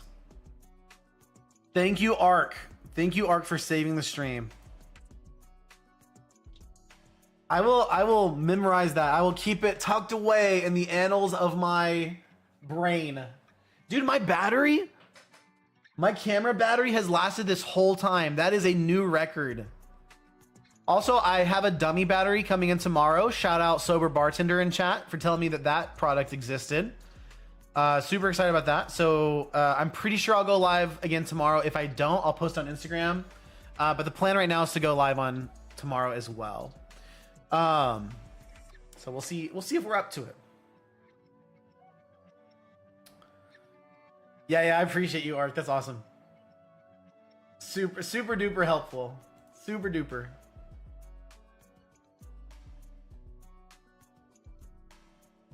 Okay. I kind of want to give y'all a sneak peek of the different topics we're gonna cover with Haas, but I don't want to give it away because we got a couple topics. I don't know how long we're gonna go, like late into the stream, but it'll be fun. It'll be fun. Are you guys all central? You guys east, west, mountain time? If you're east, it's gonna get a little bit late because I think east is ahead of me as well, so it's almost 11 for you guys. I used to, when I was a kid, when I was maybe preteen, and my mom was like, "You gotta go to sleep right now. It's almost midnight." And I was like, "But it's 10 o'clock in California." You know what I mean? Like, why can't I live in California? It'd only be 10 o'clock and I can play more games. So silly. As if California gets additional hours in their day. Oh my gosh. But yeah, I'm more of a night owl. Like, I'm up late a lot. I need to work on that actually, just for good healthy rhythms. Some people do really well with that, but you know, with a family and everything, like it's just hard to balance. So, okay, Ark says I'm Eastern time, south of Florida. Let's go. I'm not tired at all. Okay, I gotcha, dude. Florida's cool. I've been to Florida a couple times. Where have we been in Florida? It's not okay. I was about to say a beach in California. Like, oh, Ark, you're from Florida, brother? Do you know about Myrtle Beach? You know about Myrtle Beach in Central California? Oh my gosh. I know people go to Daytona a lot, but I've never been to Daytona. There's another one. Oh, I think where we went was in Alabama, but really close to Florida. Anyways, Florida's nice. When I was growing up in high school, I was in a choir, a traveling choir, in my junior high and high school years. And we would travel, we would do performances, we do competitions. And when we would travel to different states, we would do like a one month, like a 4 to 6 week tour every year. We'd all cram into this like tour charter bus, and we would have to do homework on the bus with a couple teachers. It sucked. But we would also stay at host homes like local churches, community centers would host us. And this one time I was in Florida, I don't remember where, but my host home owner was like late 80s. But my guy was a steel trap. He was late 80s and just was like, he was a machine. Like, I hope I'm like him when I grow up. But like, he was driving us, and man, I remember sitting back there as like a 14-year-old, and I was like, dude, this 86-year-old is driving me on the highway and crushing it. He's the safest driver out here. Ark has some good Pokemon questions. I'm over here just rambling about 86-year-olds driving on the highway, which typically you think would be maybe scary, but it wasn't scary at all. It was super safe. Anyways. So, Arkstrike says, what is your favorite personal card in Mega Dream? And do you have any big grails you're chasing? Yes and yes. I have two. I can say two. So my biggest chase card in Mega Dream is the Zoroark. The SAR in Zoroark is my personal chase card. I love the art style. I love how much is going on. We pulled it for Mitch. No. Oh, we pulled it on yesterday. We pulled it first pack of the day yesterday. Beautiful card. Oh my gosh, I got it shipped out today. I would show you, but it's already shipped. Other than that, I love the Pikachu. The Pikachu's really nice. I know, guys, please don't crush me in the chat. Please. It's okay if you want to hate on me a little bit, but please be nice. I do not like the Arita Mewtwo. I appreciate it for what it is. I think it's a cool card. I think people are going to love this card for a long time. People are going to want to pull it, want to buy it, want to put it in their binders. But I don't like the art. It's an Arita. I don't like it. I don't like it. This is a personal thing. Okay, Arx also said, and do you have any big grails? Yeah, so my big time collection goal that is personally on pause. I do pick up some cards for it here and there as I do bulk. But I personally want to own and have a binder full of all the Piplup cards that have ever been released. That does include Prinplup and Empoleon as well. But yeah, that's my personal Grail Chase collection. Obviously, the Blastoise Piplup team-up cards are kind of I think the big hitters, right? Let me see. Piplup. Anyways, I actually just picked up a Blastoise Piplup just base EX tag team from Pokepaster. Super sweet. TJ's a great guy, and I cannot shout him out enough. So, yeah.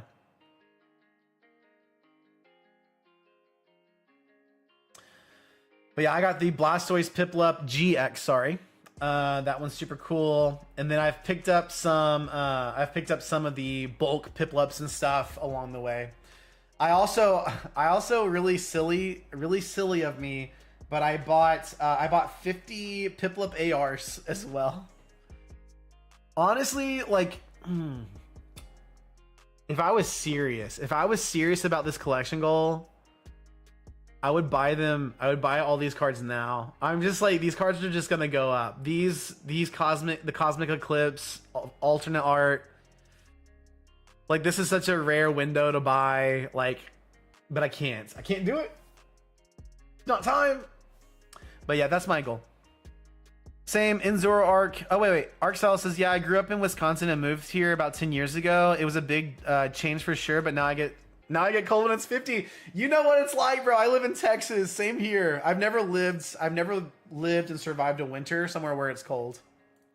Like, actually cold. So. Same, in Zoroark is so nice. Really hope to get it. Yeah, me too, bro. I don't know if you've ever played Kingdom Hearts, but it reminds me. Yes, actually, yes. I love Kingdom Hearts, bro. I've played through all the games. No, I haven't played through all the side games. I played some of those, but I haven't gone through and played all of them. But I love Kingdom Hearts. Agreed. I really don't like the new Mewtwo either. The old school CGI look doesn't do it for me. Yeah, it's a personal preference for me of why I don't like it, but I don't like it, but I can acknowledge that there's probably plenty of people that love that card. I like the Dustin Rivals card. I know some people kind of hated on that one.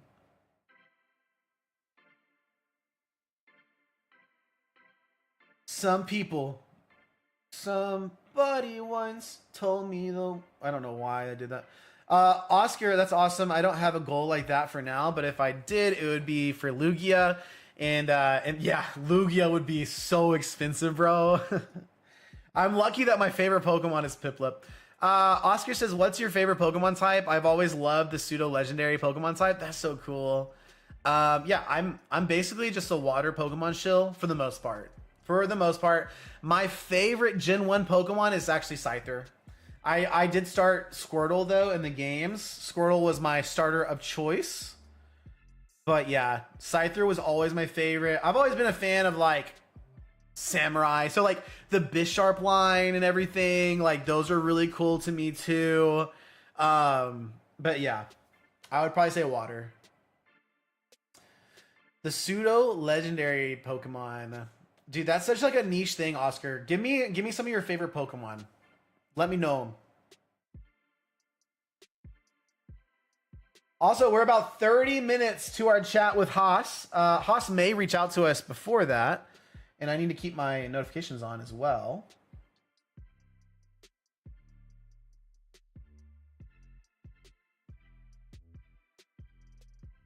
So we can keep an eye on all of that also. Oh, the new video is doing pretty good. I got 2 comments. I'll respond to those later. But yeah, I released a new video today about our resellers destroying the hobby, ruining the hobby. Let me know your thoughts if you want to watch that. It's 30 minutes though. I do get kind of deep at the end. I do this thing where I gotta get deep at the end lately. I'm so sorry if y'all don't like that, but it's kind of my vibes. What's your favorite Pokemon type? I just read that. But yeah, let me know, guys. What's y'all's favorite Pokemon? I think Arc Styles is probably Lugia. I do like Lugia as well, but for collecting purposes, definitely going with Piplup. Dude, Scyther and Kabutops were my absolute favorites back in the day. I actually have a shining Kabutops. That's so sick, bro. Oh, and you pulled it. You pulled it from when you were a child? Dude, what a story, bro. What a crazy story. You should hold on to that. I have a very small little vintage collection that was kind of gifted to me from one of my best friends, and I don't know if I'll ever sell it. I mean, he gifted it to me because I was starting the business and everything. Super great guy. But like, I don't know. Like, there's a dark Charizard in there, probably like moderately played. There's the, you know, the dark, not Umbreon. That'd be crazy. There's the dark, you know, Evolutions, the OG3. Some first edition cards in there. It's just really fun. I've got like a really jacked up Brock card as well. Oh my gosh. I think that Brock is from Gym Challenge, I believe. I always get those gym sets mixed up. I'm not super big on I'm not super duper big on vintage. Like I'm not super knowledgeable because I kind of fell out after like base set 2. And I don't even think base set 2 was the second set, right? It was like base set.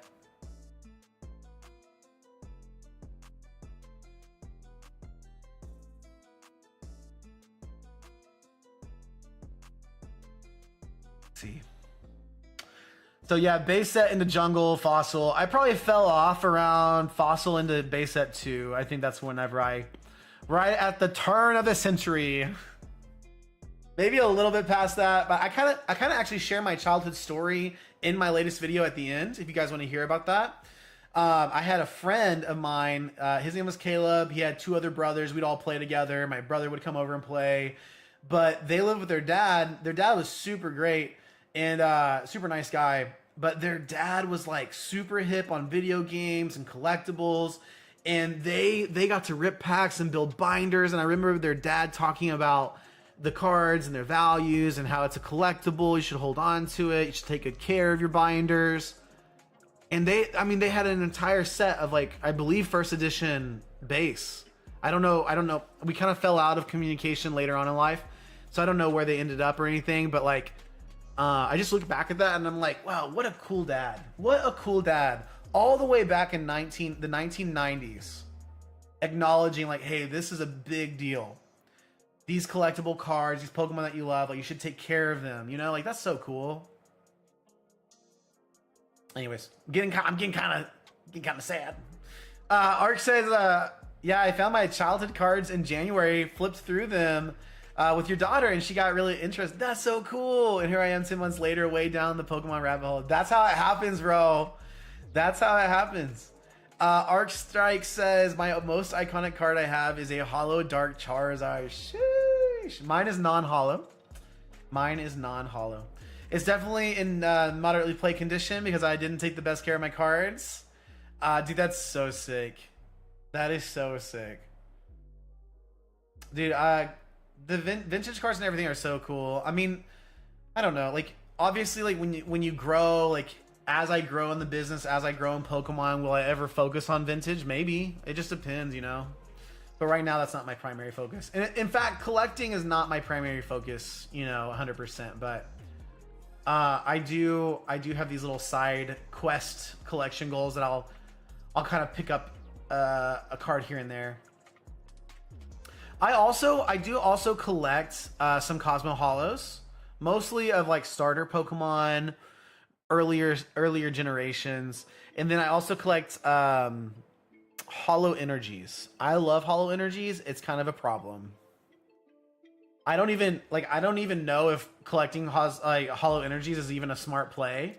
They probably won't even go up that much because they were printed so much, but I like them. So I like them, so I have them. And that's how it goes. So it goes, chat. So it goes. Okay, guys, we got about 20 minutes until our chat with Haas. I'm actually gonna, let's see if we can switch up our, I'll actually give you a little sneak peek here. Oh, I think I need to do something real fast. So this is the scene we're gonna use with Haas right here. This right here. So Haas will be, I'm on the left or the top, depending on where you're watching. Haas will be on the right. And I actually need, I need to add his logo in here too. So let's go ahead and do that real fast.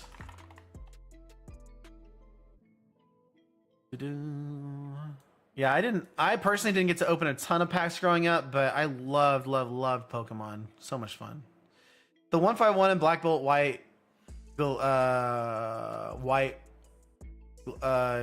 Glare Hollows? The Galaxy Hollows or a different one? Let me know. The Glare Hollows. I wonder what that is. I may not be familiar. I think I probably am though. Okay, let's see. Go here. Let's go here. We're gonna save this. We're gonna save it there. I almost pressed the wrong button and it would have ended stream. That would have been so sad. That would have been so sad, but that is like just my luck. That's exactly what I would do. Oh, White Flare. Yes, yes, yes. The hollows are cool in that set. The hollows in white and black are the line hollows, right? Those are pretty crazy. I remember when I opened the Japanese set initially, like it was really hard for me to read the text. Oh, the Hollow Energies. But the Hollow Energies are still line. Yeah, 151 is 100% my favorite. Sorry, Ark. I'm like, it's probably a me thing. It's not a you thing. You probably communicated well. It's a me thing, brother. Okay, let's get Haas's logo up here. But yeah, I'm happy I took some time to set this up. This little screen here, I can do some collabs and stuff in the future with people. I would love to, guys, I would love to do a little like weekly podcast with somebody for an hour or two. That'd be super fun. I love watching live podcasts. I just started watching Off Center podcast. It's not live, it's pre-recorded. But I love Dan from Catch 'em All Collectibles. I love Eli and Alex from Nostalgianomics. You know, retrospects when he does them. I feel like every Rudy video is just like shot off the cuff, so that feels the same. All right, what am I doing? I'm getting distracted. Add source. We're gonna do a new source. We're gonna do the Haas logo. Doing podcast? No direct plans to do a podcast, but I would be happy to do one in the future.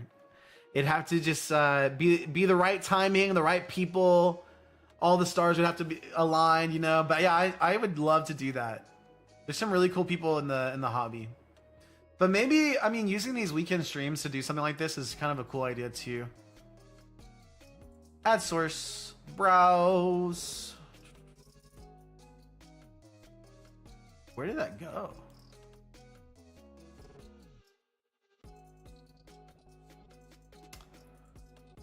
I feel, oh, I found it. Sick. How big is this gonna be? Whoa! That's okay. Oh man. Okay, there's Haas's. Let's make sure it's about the same size as mine. Somewhere in there. We'll throw his right over yonder. I think this will be fine. This will be fine. That looks about centered.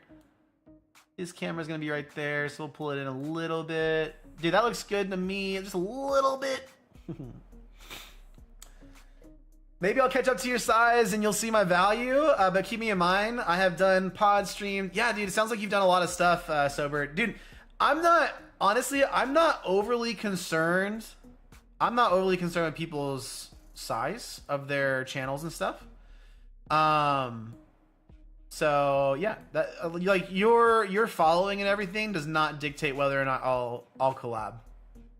For sure. Mostly what it is it's a timing thing with work and family and all that. Have you ever heard of Dark Epics? He focuses on Japanese, but he has really good video from a month ago talking about the boom and bust in Japan a couple of years ago and how similar it is to what we're going through here. Dude, I'll sub to him right now. I've never heard of him. Not that I know of, at least. YouTube. I love finding new content creators, man. I was telling someone yesterday, like, I don't mind collabing with people. I don't mind shouting people out. Obviously, like, I want to know that you're legit. I want to know that you are who you say you are, that you are trustworthy. You don't have to talk like me. You don't have to have the same morals as me.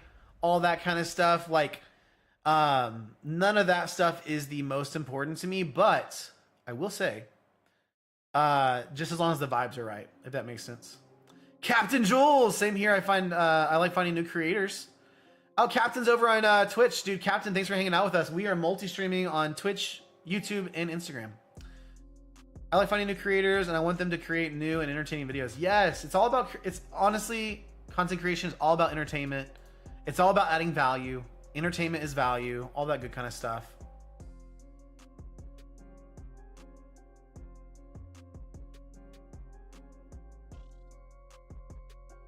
So we are vibing, guys. Dude, someone just commented on my YouTube video. I love it. He said, this guy said, good job with the long form, bro.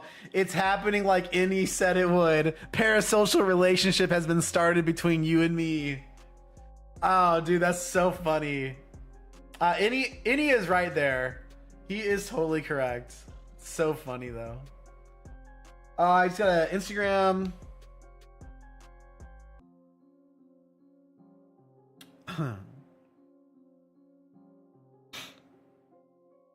Oh yeah, I think Haas may be getting ready.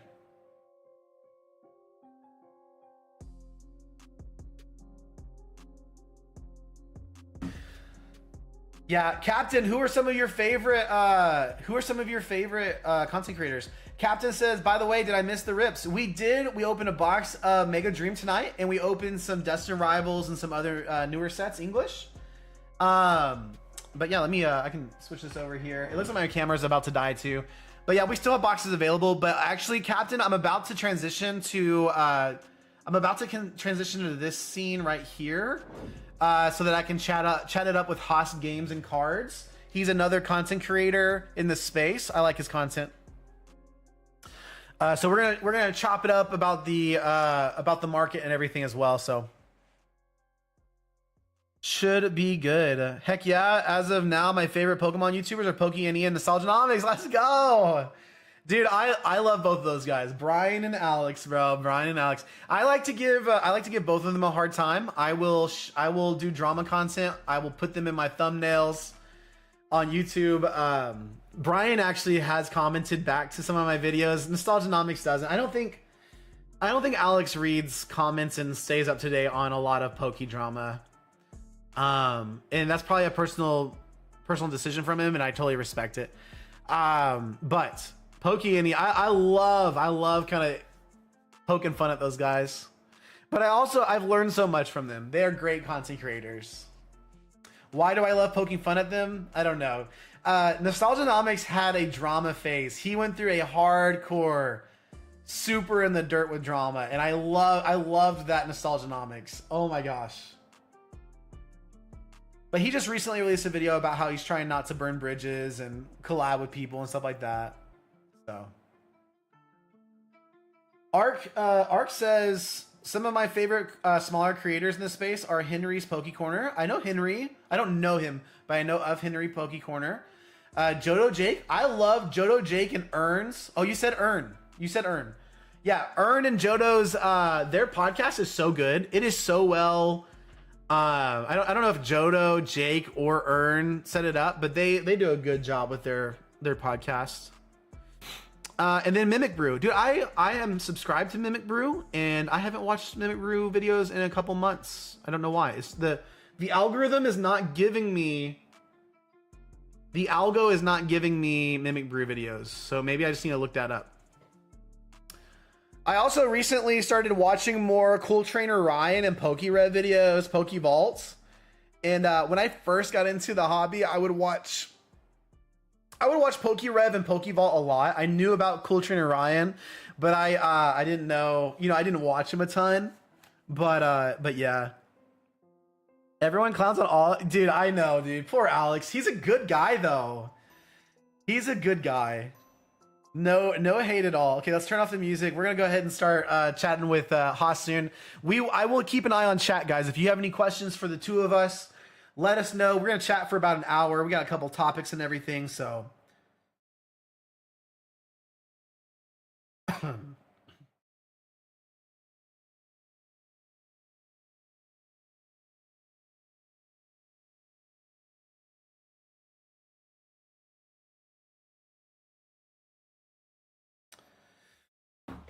Dude, awesome. I'm gonna have to do a couple switcheroonies on the setup as well. So let me go ahead and get that ready.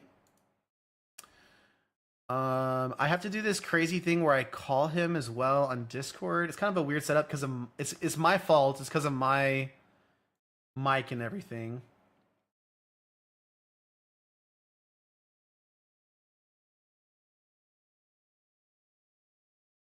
Okay, I don't know.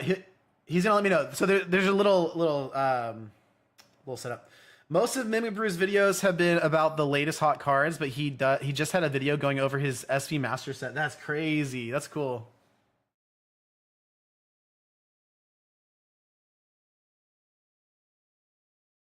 Okay, I gotta send a new link to Haas, but we should be good to go.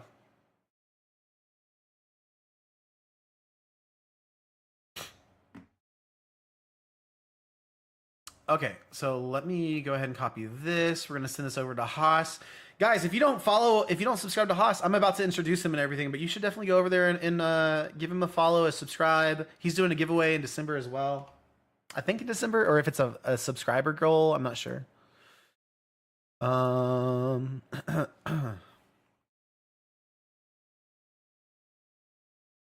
Sick. Okay, so we should be getting somewhat kind of close here with Haas.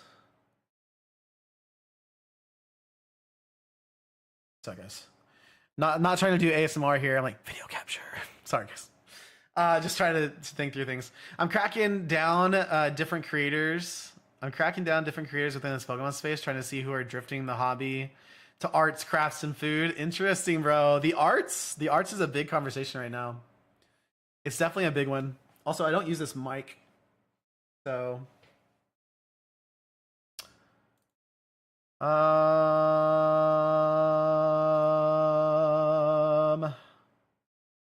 All right, last time last time Haas joined, and I think I'm supposed to get a notification when he joins. And yeah, we should be good to go.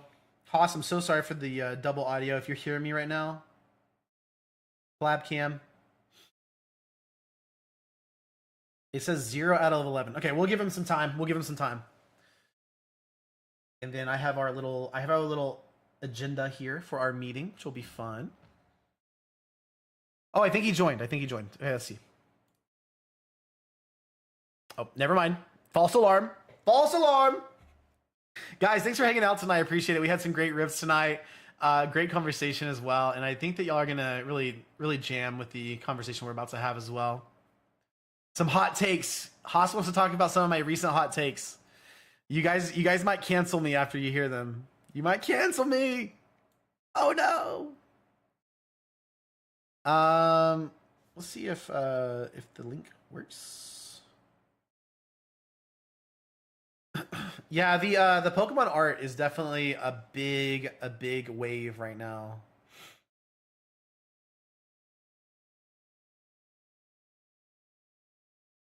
I'm supposed to get a notification. Oh, I think he's here. Hey, I see him. Okay, cool. Show on stream. Haas, you're here. Hello. Let's go. Okay, wait. I don't think they can hear you yet. I'm gonna do our thing. So, are you ready for the double? For the echo. Yeah. I'm so sorry. Okay. Let me. Next time we'll do a YouTube only. Yeah, no, that sounds good. Yeah, we'll try to fix it. I need to look into it for sure. I'm gonna call you on Discord. Okay, so now I can't hear you right now, but the stream can, and you'll have the echo. Yep. And then I'll call you on Discord. Discord, where are you?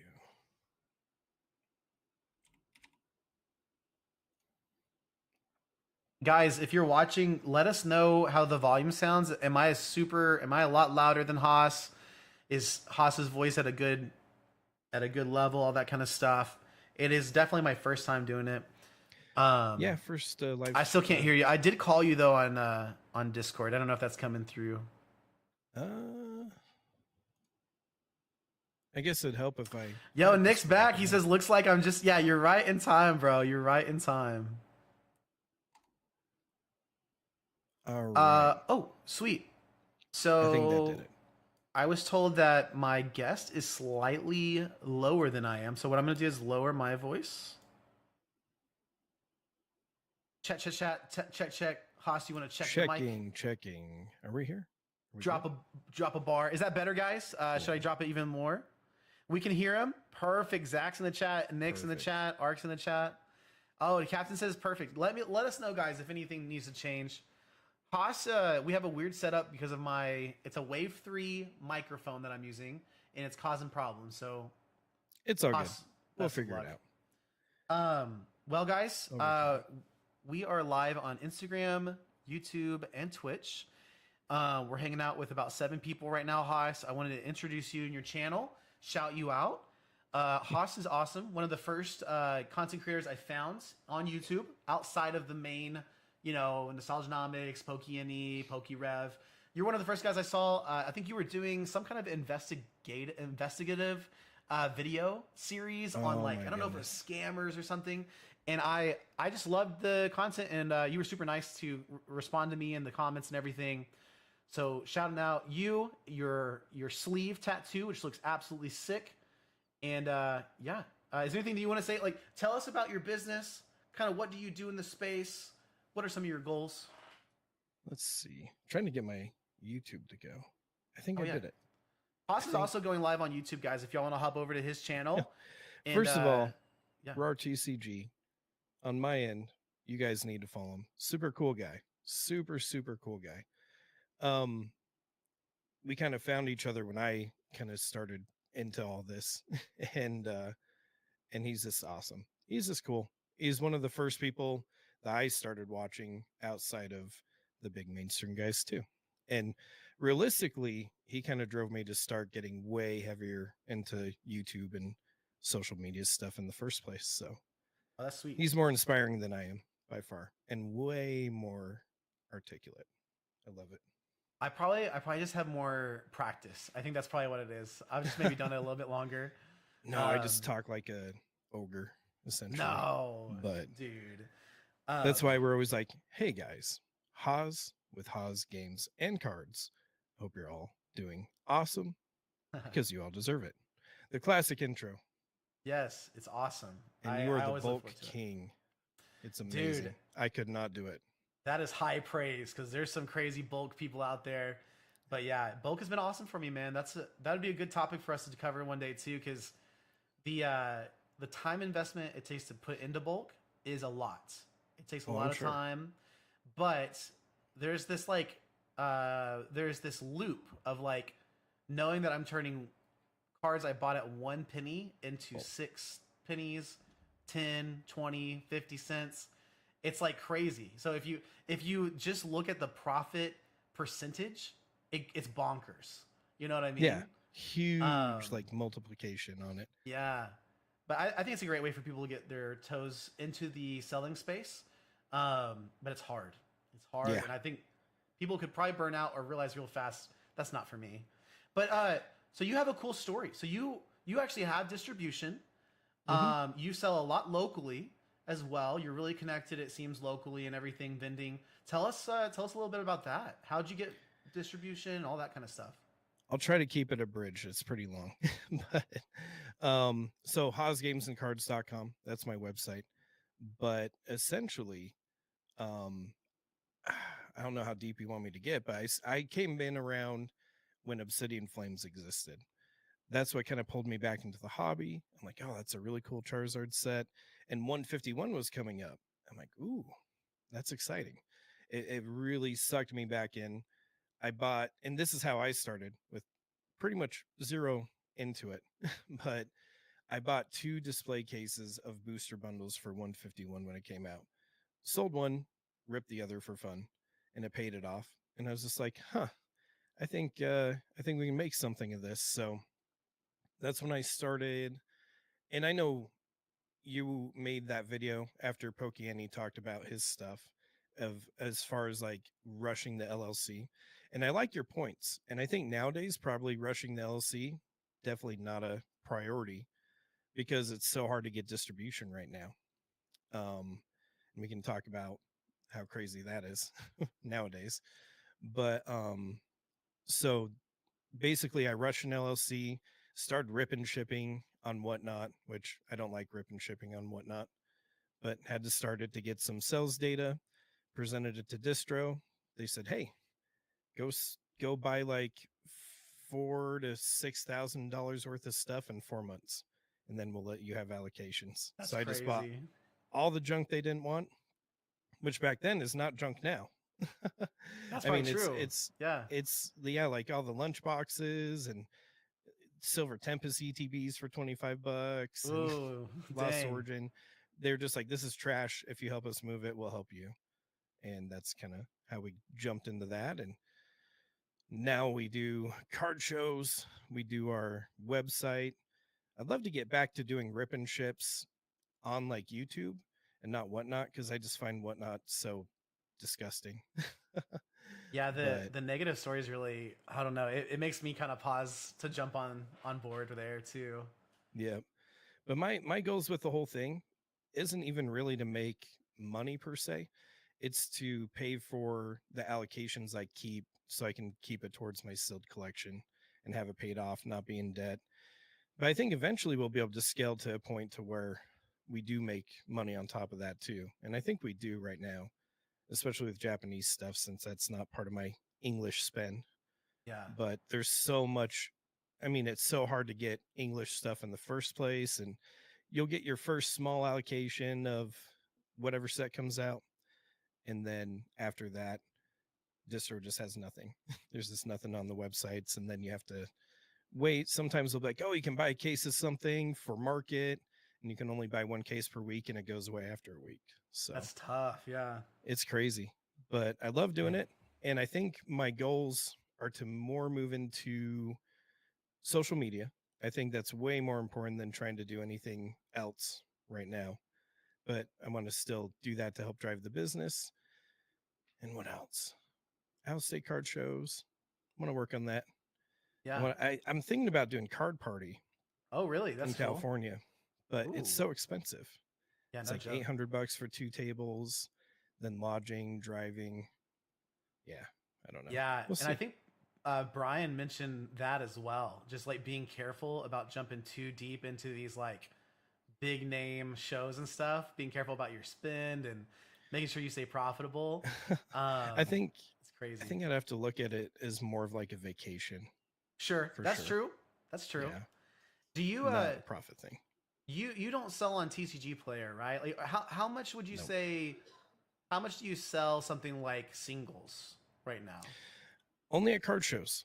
Okay. I only do singles at card shows. I have a ton of them and have a really cool, I wouldn't say collection because they're just specifically for card shows, but um eventually I might do a section on my website for singles, but mainly just save them for the card shows.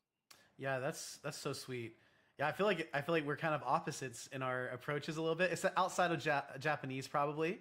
I do some Right. local sales and some vending with my Japanese boxes.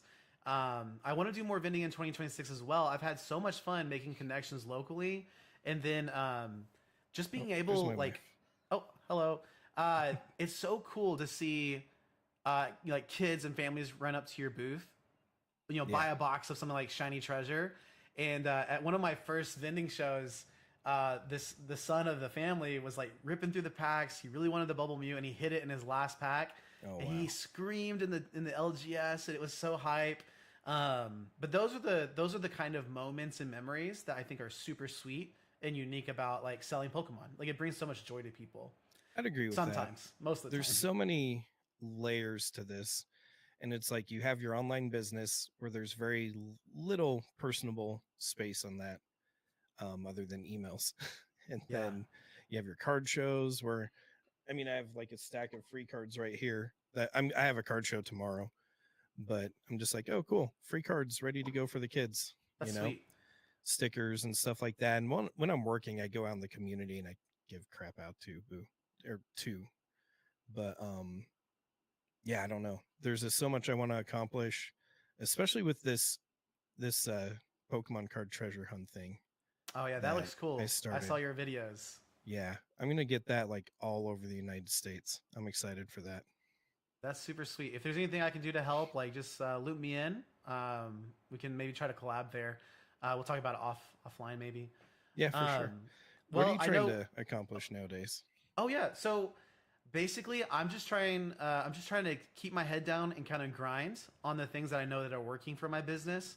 So I started my business with about kind of similar to you. Had very little capital. Yo, Harley, good to see you on Twitch. Good to see you. I'm chatting with Haas from Haas Games and Carts. Hey, Harley. But yeah, I started with about $1,000. Used that to buy my printer and all the supplies, and then my first bulk lot and dove in. And I would say I probably like working capital month to month is like somewhere between 3 to 7, maybe 5 to 10,000, depending on how sales are going. And not paying myself anything. It's the grind, you're just rolling everything back into it. But I've been so addicted, such a bad word. It's not addicted. I've been so fixated on that because you can see how it works, right? Like it's like unlocking the puzzle. It's like, okay, I can see how if I continue to do this over the next 1 2 years, like Brian from Pokey said, it starts to compound. And all of a sudden I'm not spending 5,000 a month, I'm spending 10 and 15 and then 20. And so I've just been keeping my head down with the single sales. I want to expand into eBay for some growth goals and expansion is selling bulk lots on eBay to kind of go through a lot of my back end, my backlog of bulk. I want to start doing vending more often. I love the person to person So fun. communication. It's so cool. But those are some of my goals. Obviously, social media. I think I disagreed with the LLC thing from Brian, but he hit the nail on the head when it comes to focusing on social media. It can just open so many doors, and I think that's so sweet. So I feel like the LLC thing was very important to rush before the bull run, for sure. yeah, But right now, probably not the highest priority. yeah, Because back then, like you're racing to get distro. And I think I was probably one of the last people that did that was online. Because as soon as I hit that spend limit to get allocations, everything went away at the Wow, distribution website. that's And I think I crazy. have an older video from last year, November, where I'm talking about how things are starting to get limited. And I'm like, hey, I'm willing to do these case deals under market. This looks like things are going away. You guys should buy it. And I look back at it, I'm like, man, I wish I could buy those prices right now. Yeah, I'm sure. Or That's just buy that crazy. product in general. But then Yeah. also, um, the other reason to rush an LLC is back then card shops would have so much product that they couldn't get rid of it quick enough. And so you can do wholesaling with them. Mm, But now they sell their stuff so easy. Like you don't even have to have any kind of charisma whatsoever. This stuff yeah. just sells. It doesn't matter. It's like super easy right now. That's so cool. And that's one of the first things I noticed was like, hey, you're talking about having a distro, and I was like, that's so cool. Like, look at this guy. Like, you're like, I know Pokey in some of his earlier videos would say like, hey, it's possible. Like some online sellers do get distros. Like, and I think he may have shouted you out or posted something about you online. I don't know, something about maybe he commented on a video, but I saw that and I was like, wow, like you were just such a cool example of that being possible. And if I know it's possible for one person, I'm gonna stay optimistic and hopeful towards the future, no matter how Yeah. long it takes. You know. I think Um, once the market regulates a little bit, for sure, possible for anyone to do it. yeah. You just have to put in the work. And for some reason, I find people are scared to get LLCs. They think it's a super daunting thing. It's super easy. Just do it with your state. Usually it's on their website, walks you step by step through it. Super cheap too, usually. It's not too Yeah, bad. that's what I've heard. It can be really affordable. Sober in the chat says I rushed an LLC to get the resale certification, tax exemption, etc. And that's the only positive he really sees with rushing it. I think that those are all great things. Tax I write-offs too. Yeah, I went the sole proprietorship, but I still have a reseller. I'm a certified reseller. I have the tax exemption card and everything. So it's Nice. possible both ways. I think it is kind of intimidating at first though. It is like kind of one of those first barriers you run into. It's like, okay, this is serious. Like I'm signing my name. I'm letting the IRS know. I'm letting my community know Yeah. that this is what I'm doing. So, Sober says his LLC was like $150. Yeah, that's not bad at all. No. Well, Haas, I want to jump into some of the talking points. I'm really Yeah, excited. sorry about that. Guys, we've got like 4 different main talking points. Don't be sorry at all. No, this is going great. We're gonna start off by talking about a situation that you recently released a video on, which is the Shiny Verts and Team Rocket Joey drama that's going on. What I think is so cool about this is 2 things. One, I have no idea what's going on outside of the like beef between Instagram stories right now, but your video shined a lot of light on the situation, and I think that's one of the things that you are like uniquely gifted in is your ability to investigate things, and you know how to like dig in deeper from the surface level. So can you talk a little bit about that? I can talk a little bit about it, but I'm probably going to be nicer than I thought it was going to be. Okay, okay. um, and I think the video was pretty nice, anyways. But um, I actually didn't even know what was going on with it either.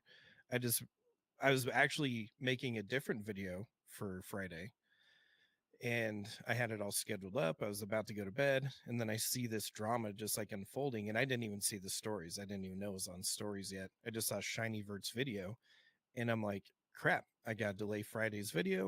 I'm going to stay up and get this done. And I think I'm the only one that made like a really big video about it so I think so far, too. Yeah. because now it's down. He took it down, Oh wow. but it was some weird beef that Team Rocket Joey called out between him and other content creators. It kind of seemed like on other people's streams, podcasts, whatever you want to call it, where they like did joint interview stuff together, kind of like what we're doing.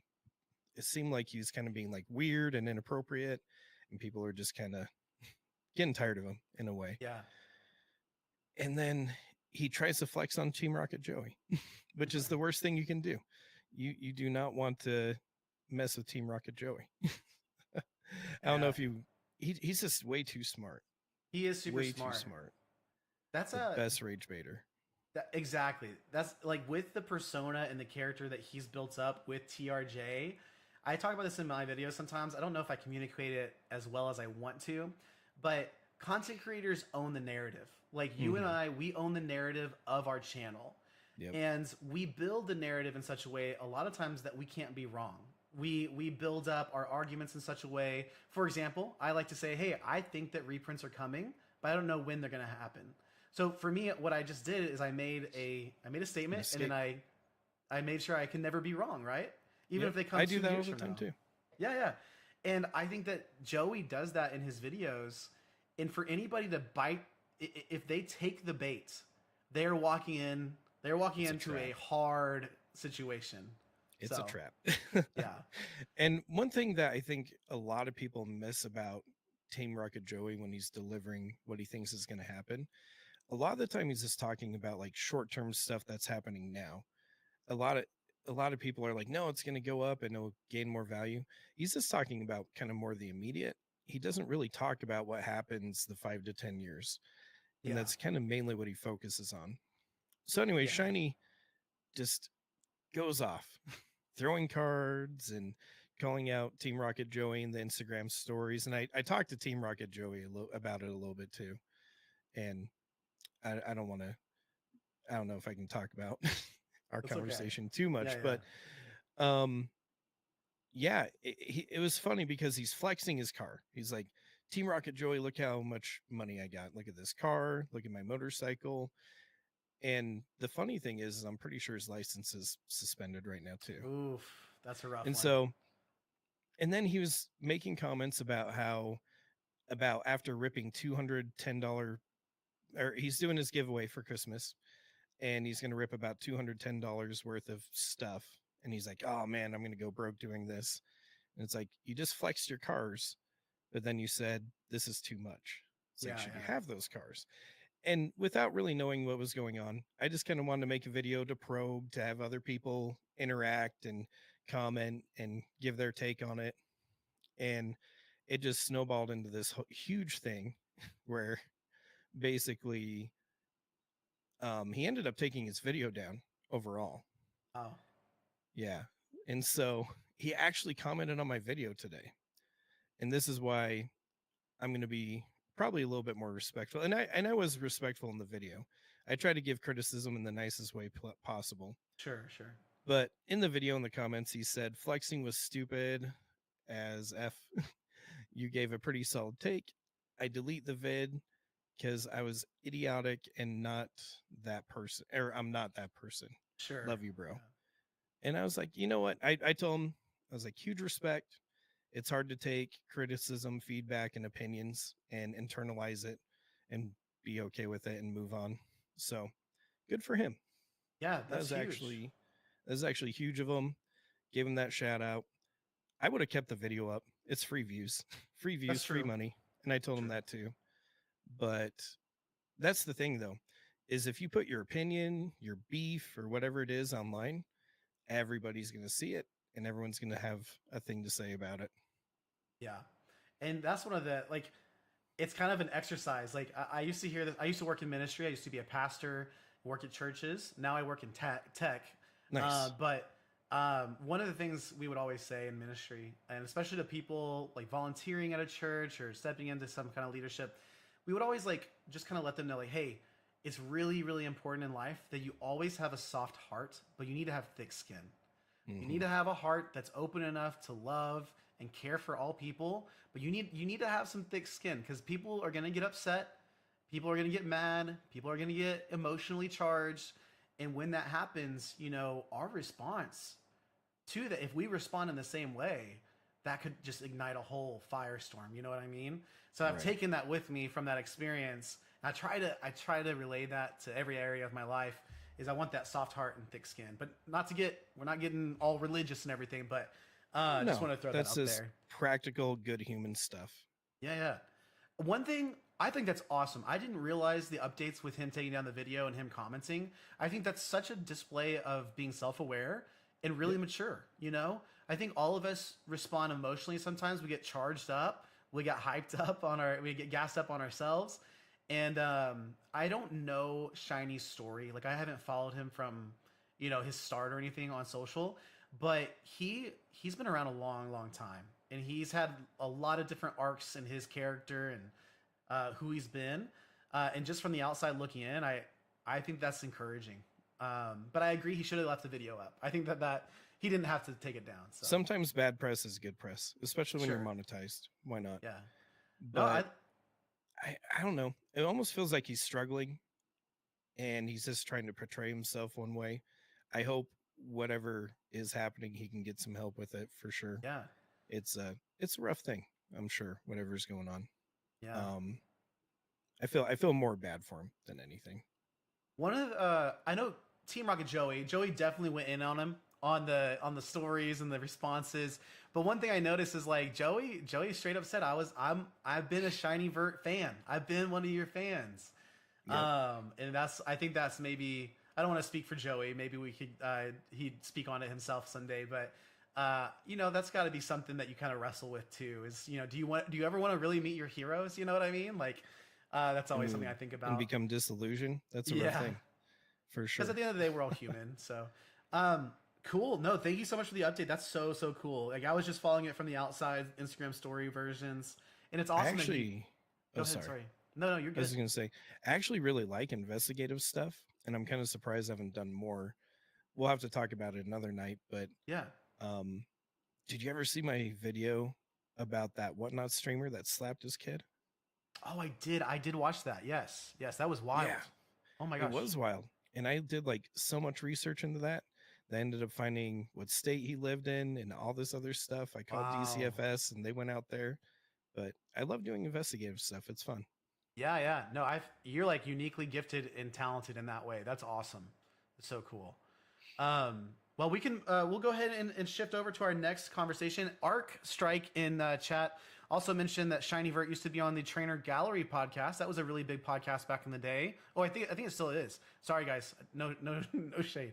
And then was just gone one day with no explanation. I'm sure there's always a story behind the story. There's a reason why that kind of stuff happens, and we'll probably never know. But hopefully, Shiny's doing his thing, making steps in the right direction. We don't know what's happening, but it's positive vibes. Hope the So best our for him. our next topic is what would it take for things to hit MSRP? And we got a couple subtopics here, a little bit that we'll talk about. But in your opinion, what do you think it would take for us to see prices down to MSRP again? It's very interesting because a lot of people blame only one part of the problem as to why we're not MSRP. They're like, oh, it's GameStop. Oh, it's scalpers. It's local game stores. It's the lack of product and all that stuff. Rip and shippers. All Right. that. Yeah. The problem is, and I guess not a problem, it just is going to take time to get to this part, but a big cascade of things have to happen, right? We have to bring enough product to market to where everybody gets so scared that's hoarding mass amounts of modern product to make them want to dump it. They're going to be like, nope, this is over. We rode the Right. wave. We're done. Move on. Rip and shippers got to pretty much get stopped because I remember back when Pokemon wasn't even popping off yet, and that's when I first started streaming. That's actually when I did my best streaming. Was when Oh, really? it wasn't popular. Yeah, That's awesome.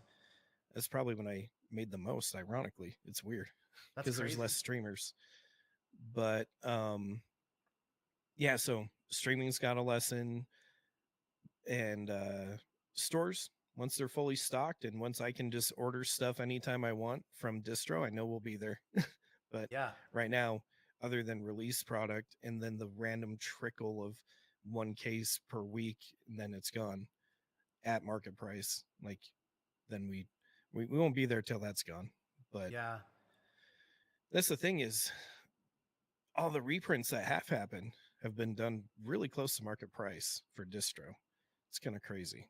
Yeah. What can you do with that? How can you affect any change when you're paying almost market, for it? Yeah.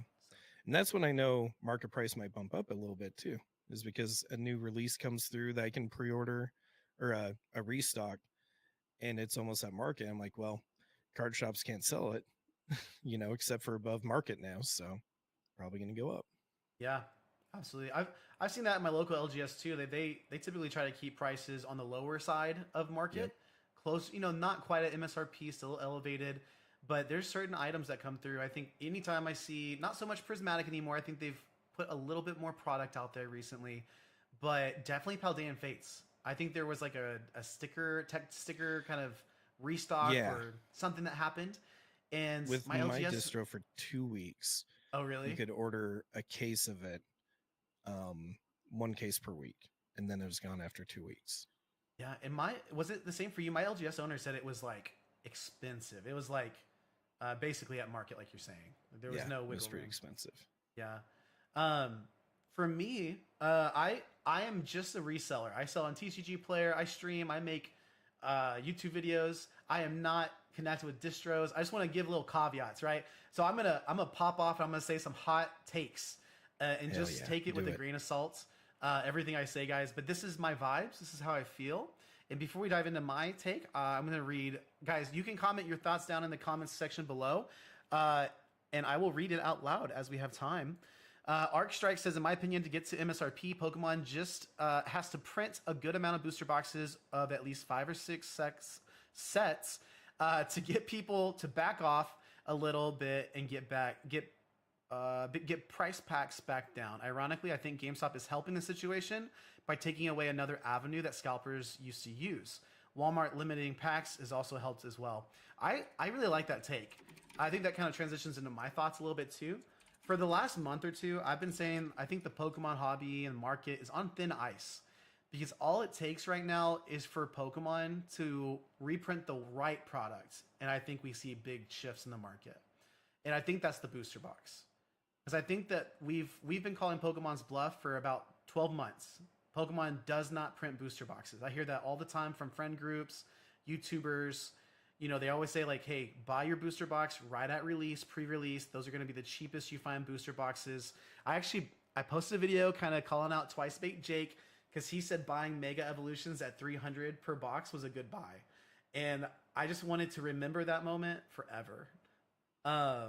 Because that box is dipped below that, and A lot. um, it's crazy. But I think that that's been kind of everyone's kind of call on Pokemon. They're not gonna do it, but Pokemon makes their own rules, so I really feel like it could be coming. And then that kind of leads to my second kind of hot take here is I do think that Pokemon, one option they have to maximize their own profits would be to go to direct consumer. And I made a video about this, but Pokemon has established some direct to consumer sales funnels in arms of their business with PokemonCenter.com and with their vending machines. And I think if they did a sizable booster box reprint and they released some initial waves through their direct to consumer, it would cause chaos at first. But as people realize, like, hey, stock for Mega Evolutions boxes is not budging. You know what I mean? They've printed a sizable amount. They're quenching demand. I think very quickly on the secondary market that would start to cause a little wave. However, the only downside of that is the LGS, and the people with distribution that rely on it is if they hold that back from places that encourage playing the competitive card game and everything. I think that's one downside to that theory. But what are your takes on direct to consumer? Well, let me answer Bing's question. Yeah, it's a good one. He said, "Is it better to buy from real life stores like card shops or places like TCG Player for things like ETBs?" Mm, So I'm going to throw a third option. Actually, locally, people selling locally, in my opinion, are the best way to get deals right now because you can talk people down and it's super easy. Um, I would say Facebook Marketplace right now, there's people panic selling. They're not willing to just like dump it and fire sell it, but it definitely is a lot better than market right now. So I would say Facebook Marketplace is my favorite place to buy if I'm going to buy like outside of distro right now. yeah, I And then at second card that. shows because I do the whole like, oh, I gotta buy at a percentage. Sorry. Yeah, So there's that. As far as direct to consumer, if that happens, I don't care. It's fine. If I yeah. get kicked out of distro, it's fine because I still want to do the social media part of it. And I feel like a lot of people don't realize, probably like the people like Pokey and Rev and all them. Yeah, they have distro, they have all that stuff, but they probably make just as much money from their YouTube views and stuff like that. And they can Yeah, redirect that into their business. So, I mean, if I can get bigger on social media, I'd be fine with it anyways. I didn't, and plus there's still Japanese and Chinese to import, which I do. I import both of those. But as far as direct consumer, we've seen it where, obviously when Pokemon Center restocks, they always do it. It's at a good price. It knocks down market for a few months. It's great. But like you said, and same concern is, what do you do about the local tournaments? How do you build up to national tournaments? And if you're not able to host those different card events and put card businesses out of business, essentially, distribution too. I mean, that'd be a lot of people losing jobs, losing all kinds of stuff. And I don't know if Pokemon would stomach that or not. Yeah, Um, and I don't think Pokemon. I don't think it's in their best interest to hurt the LGS. no. However, I bet some LGS owners, with their current reprints of focusing on more big box GameStop, they probably do feel a little hurt, right now. Yeah. Because the LGS, and I know GameStop kind of cosplays as an LGS, but that's not where community's built. For the card game and ripping packs and everything. That's really built at those local card shops. Might be And in the future. There's some that's GameStops that have that's true. like gaming tables. I think Yeah, some do pre-lease events and stuff like that. It's wild. Pokemon saved GameStop yeah, probably. 100%. I don't know why Pokemon loves GameStop so much, but they get some special treatment. I They get think Poke. Oh, sorry. Go ahead. I was going to say they get exclusive products. Yeah, It's yeah. it's crazy, and exclusive card promos like the 151 Squirtle. Yeah, absolutely. I got a couple of chats over here too. Ark says, I'm in a local Pokemon Restock Discord group. That's an interesting segue to maybe one of our topics for my area. And there's a couple of big scalpers in there. And recently they've been talking about how they have to sell their extra products soon to pay off credit cards. Ooh, that's interesting. So we're definitely at a shaky point in the market. That is so interesting. And I think Phantasmal Flames releasing when it did, with the extended wait time of Ascended Heroes, I think this is a perfect storm. We're Yeah, seeing, reduction in price. Wave 2 of Phantasmal, I think Brian just mentioned in his video, it should be coming soon. And when that happens, we're going to see more pressure downwards on the market. So it would be a scary time to be a scalper, I think. as far as Wave 2 for Phantasmal, it should be coming relatively soonish, because when we initially pre-ordered it, because we had to pre-order it with Wave 1, um, it did say that it should just be like a handful of weeks after release, but I Okay. know Mega took a little bit longer than what they predicted. And then Wave 1 had the ETBs delayed, I think which so. kind of Yeah. sucked. And Phantasmal Flames Wave 1 had ETBs delayed. Um Phantasmal Flames, I probably got more of that than any other set I've Oh, gotten wow. recently, Yeah. especially the UPCs. I think I got like 3 cases of them per wave. I've never gotten that many. I mean, Prismatic, I didn't even come close to that. So I think there's going to be a lot of product and some good discounts coming, especially with Costco restocking, Yeah. supposedly, allegedly, some other stuff. Yeah, I'm excited for it. I think things slowing. I'm excited to be a reseller in a business in a slower market or a lower market. I like it Um, better. I think I will too. I didn't really get to experience it. I started reselling and starting out my business around December, January, right, right as the tail end of Surging Sparks release, right as the market started surging, pun intended, upwards with Terrestrial Festival and Prismatic Evolutions. And all I've ever known is this chaos. And I've been trying to tread lightly because I want to learn. Like, there's so many great Yeah. YouTubers in this space that have released content over multiple cycles, and Rudy from Alpha Investments, I watch a lot of his older videos from like the 2021, 2022 area. Yeah. And just to kind of learn like what were content creators talking about, what was happening in the market. Not that it's going to be one to one with what happens for us, but that there's probably lessons to be learned from back then. Um, but yeah. Two. Zach M Oh, says that he got an order on TCG Player, and he accidentally shipped. Someone bought the EV promo from Prismatic Evolutions ETB, but he accidentally sent the Pokemon Center stamped one oh instead of the regular no. one. And he Oh said that no. the buyer reached back out today, confirmed that he received the wrong card, and is sending it back. What a That guy! is so cool. I know I would have Miracles just do gone screwed happen, with guys. that. So two Oh my gosh. points, and maybe I already forgot what the first one was going to be. Um, as far as direct to consumer though, and like Pokemon maximizing profits, I'm going to throw a curveball. Okay. And I'm not saying this is going to happen, but what if Pokemon said, "Hey, you know what? To help against scalping and all this other crap, and we can't realistically go direct to consumer. What if they raised MSRP to like $200 a booster box?" Yeah. Yeah. I I think that's a theory I've heard tossed around a couple I hope they times, don't, but and yeah, I hope they don't either. But it's a perfect time for them, honestly, yeah, with all the demand, everything that's happening. What would $200 be? $200 it'd be divided by 36. I can't do math, but it'd be closer. I got a Would it be over calculator. $5? I don't think so. Right at $5. Get my calculator out real fast. Of course, that's before taxes, but Oops. yeah, so that's $5.50 per pack, a little bit more. Which is kind of Um, crazy. it is I used to sell crazy. booster boxes at like 110 back That when is things were wild. slower because I don't have a store and stuff like that. I was getting people $3.05 a pack, essentially.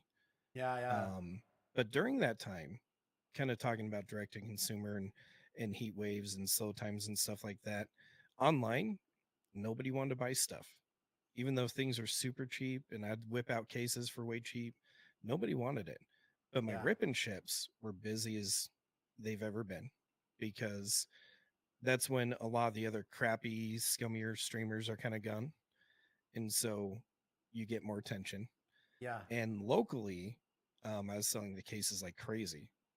And so it kind of like your where you sell changes up a little bit during the Sure. slow times for sure. Yeah, I'm really excited to live through that a little bit and kind of get my feet wet with it, get some experience. Nick says I've been a buyer in a similar situation to Zach's, and not everyone out there is slimy. That's true. There, is, It's so I true. think I think for the most part, a majority of people are pretty. They have integrity. They have good character. I believe the best about people, um, but there are more slimy people out there. And if you watch Rattle, you watch the Whatnot scammers, you see them all the time. It feels like. I think. Um, Oh, Go ahead. sorry. Joe. Sorry. No, you're No, good. you're good. My bad. I Um, think most people are good. yeah, It's just social media blitzes it to you, and yeah, it makes it seem like everything's just bad. that's so true. It's just like the news, right? If Yeah, you turn on the news, it'd be the same thing. I miss the Um, '90s. Just seems so much more peaceful. yeah, true. If we could go back, dial up internet, pagers, Mm-hmm. all the good Some stuff. good old net zero. Yeah. Um, Nick has a good point. He says Lorcana's MSRP is $5.80 per pack. And I think another caveat here is they could raise the MSRP, which would really impact current prices. But as a market slows down, MSRP is typically the high end of prices. So we could still see sub $5 packs. Not at Walmart. Walmart's going to be selling for full MSRP, but your LGS and your online sellers probably give you a good deal on it in a softer market. So that's a good point, Nick. I didn't know Lorcana was so expensive. Actually, that's crazy. It's just interesting because in a slower time, I had so much more leeway to do better pricing. Yeah, But then in these not so slow times, I don't have as much leeway. It's crazy. yeah. How are you doing on time? I know we got one more topic to jump into, but I got all the time in the world. oh, sweet. Okay, I'm a I'm good babbler. too. I'll talk forever. No worry. Me too. I can talk forever. Probably wrap it up in like maybe 15, 20, 30 minutes, guys. Yep. Our last topic is a little bit spicy. We want to talk about Poke Notify. They've been kind of entrenched in some controversy here and there with their different announcements, alleged announcements of reprints. So, do you want to dive into that? Man, they made that one announcement where they showed like Paldea Evolved booster boxes Yeah, that and was like all this rough. other products saying, "Hey, get ready to get notified, get our subscription because these reprints are coming and you need to know about them." Or in store too. They're like in store stuff. And I think Opossum Bud made a video about it where he called out that they weren't getting the in store deals very well. And they're like, we never promised that. And it's in like their little mission statement. So I thought that was hilarious. But Yeah, I feel like they're baity. And I get why people want to use Poke Notify because it's so hard to get things at MSRP. I yeah, so yeah, get it. And people are so desperate. Um, but paying monthly for an alert to where you have to camp your phone anyways, you have to literally be like this wait till about 3 a.m. for something to restock, click on it, and then you still probably don't get it. So Yeah, I just don't get it, especially when Rattle has free ones. But that's that's true. I'm I'm in just Rattle's Discord, but I when the bull market first started, I was much more into like trying to get the drops. yep, But as it's gone on, I just don't have time. Like I don't have time to be up at 3 a.m., 4 a.m. for the next Walmart or Target drop.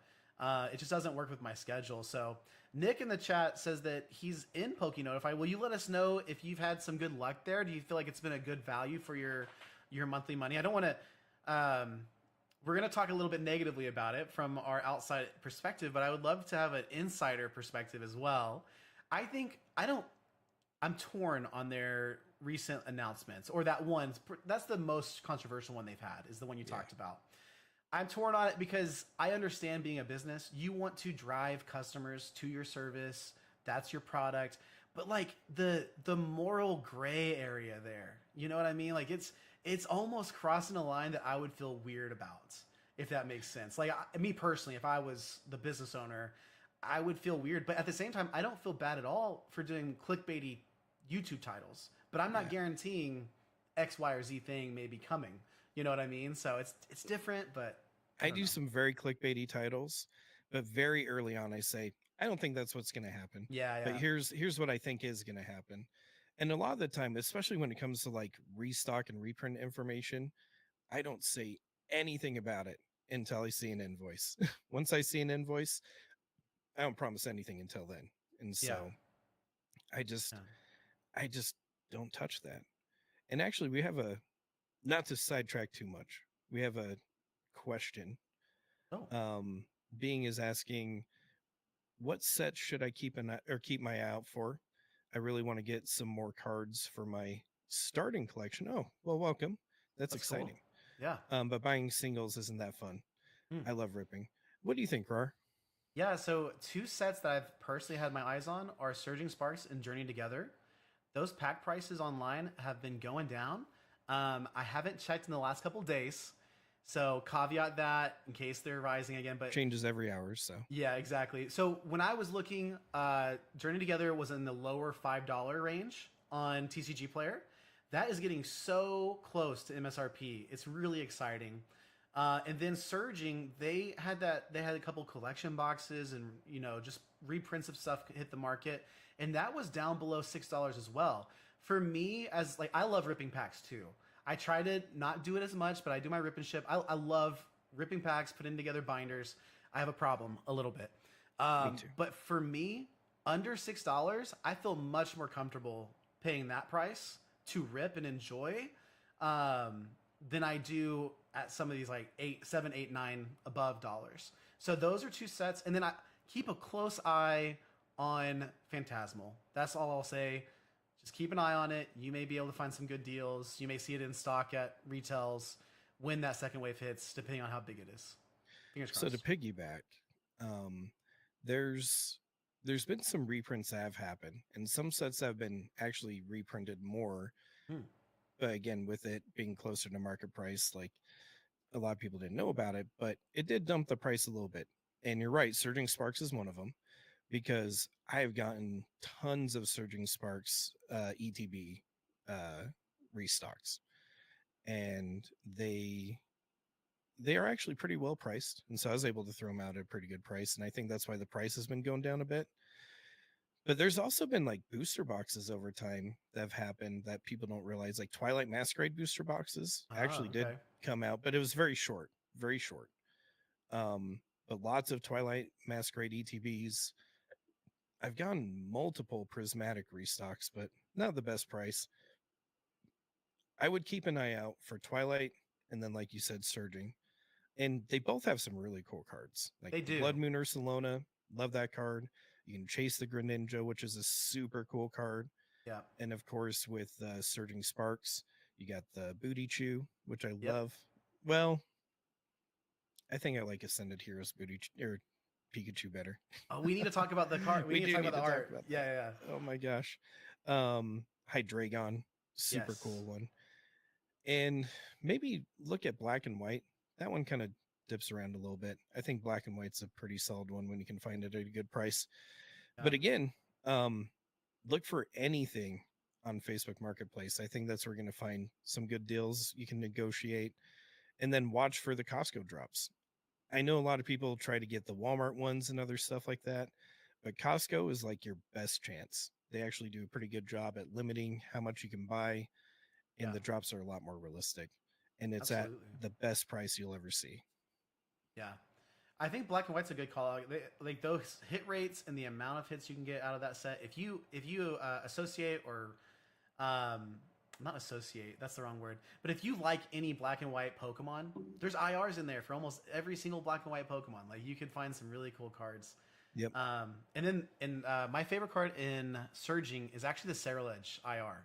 I love that card. It's Yep. so cool. That's my Ceruledge is one favorite. of my favorite. I don't have it. Oh yeah, I want it. I have one. It's a super off-centered copy of it. I got from my LGS. I was so excited. Yeah. The Just to have artwork it. on it fits so well with like the Obsidian Flames Charizard, the Paladin Fates Charizard, and so I want to get it just for that. But I just love that Yeah. card. Nick has some updates for us from PokeNotify. He said that he's an OG member since last November.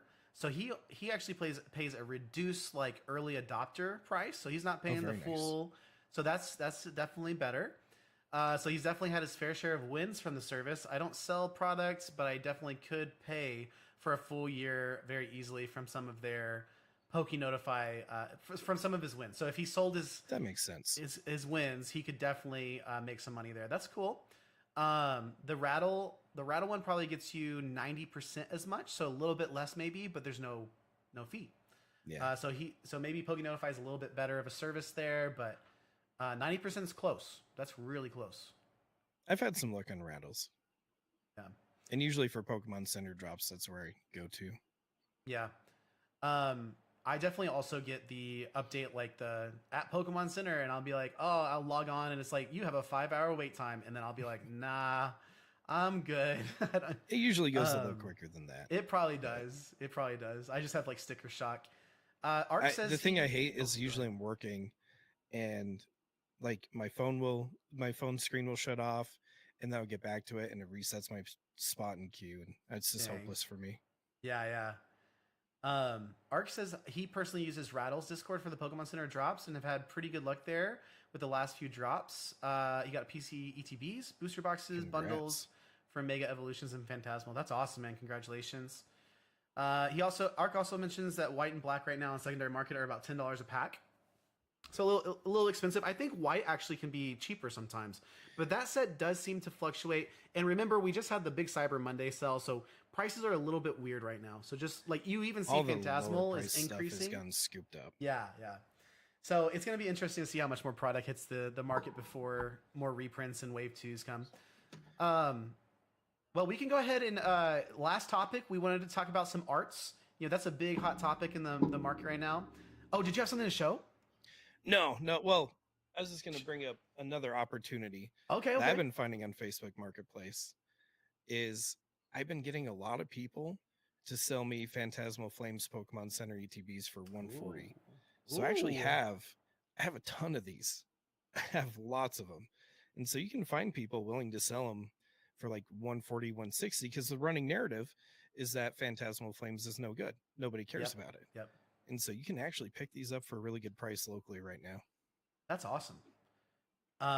Yeah, when it comes to picking up product, if you're a collector and you just want to have packs if you want to have a seal collection, rip packs, I would really recommend you kind of want to step outside of your collector shoes and step more into a reseller perspective and attitude. And really, you want to wheel and deal some of those deals because that asking price on Facebook Marketplace, it can always go lower than what they have it listed at. And it just takes a little bit of nuance, a little bit of negotiation. Always be respectful, but you can get some really great deals. I guess another thing to add to that is look at doing a card show. True. Because then you can be the vendor and you can be like, oh, as a vendor, I only buy it 65, 70%, especially if these, prices are just plummeting. Got to protect myself for resales. So Yeah, 65. That's all I can do. it's true. And Yeah. a lot of people will just sell just so they can move on and get something else. Yeah, they do. A lot of people just want that next thing. or people have collection goals and they no longer need the Phantasmal because they're focused elsewhere. Our last topic is kind of a hot topic. I kind of mentioned this in one of my videos. We were chatting about it offline. Is Ascended Heroes has a lot of duplicate SIRs, and I kind of made this statement. I was a little bit trolling, but listen, is the Pikachu, the Mewtwo, the Inzoroark, are we looking at the rejected Pokemon art that wasn't good enough for the main sets? Hot take, guys. What do we think? I think that Mewtwo looks kind of goofy, and it's an Arita art. Like Arita's an OG artist. Okay, I feel bad saying it, but I do not personally like that card. More power to you if you like it. Do you want to go with your opinion on all of them first, or do you want me to go? Oh, yeah, I can go ahead and do it. I think the real standout ones for me are going to be. I'm trying to pull it up right now. I had it open. The real standout ones, the Pikachu. I like the Pikachu better than the Butt Chew from Surging. So I know I'm trolling by the dropout reject arts. I like it. I like the Inzoro arc. And then I actually do like the Dragonite. I do not personally, it's not my favorite Pokemon, but I do love the theme with the evolution line in the art of the card. I really like that.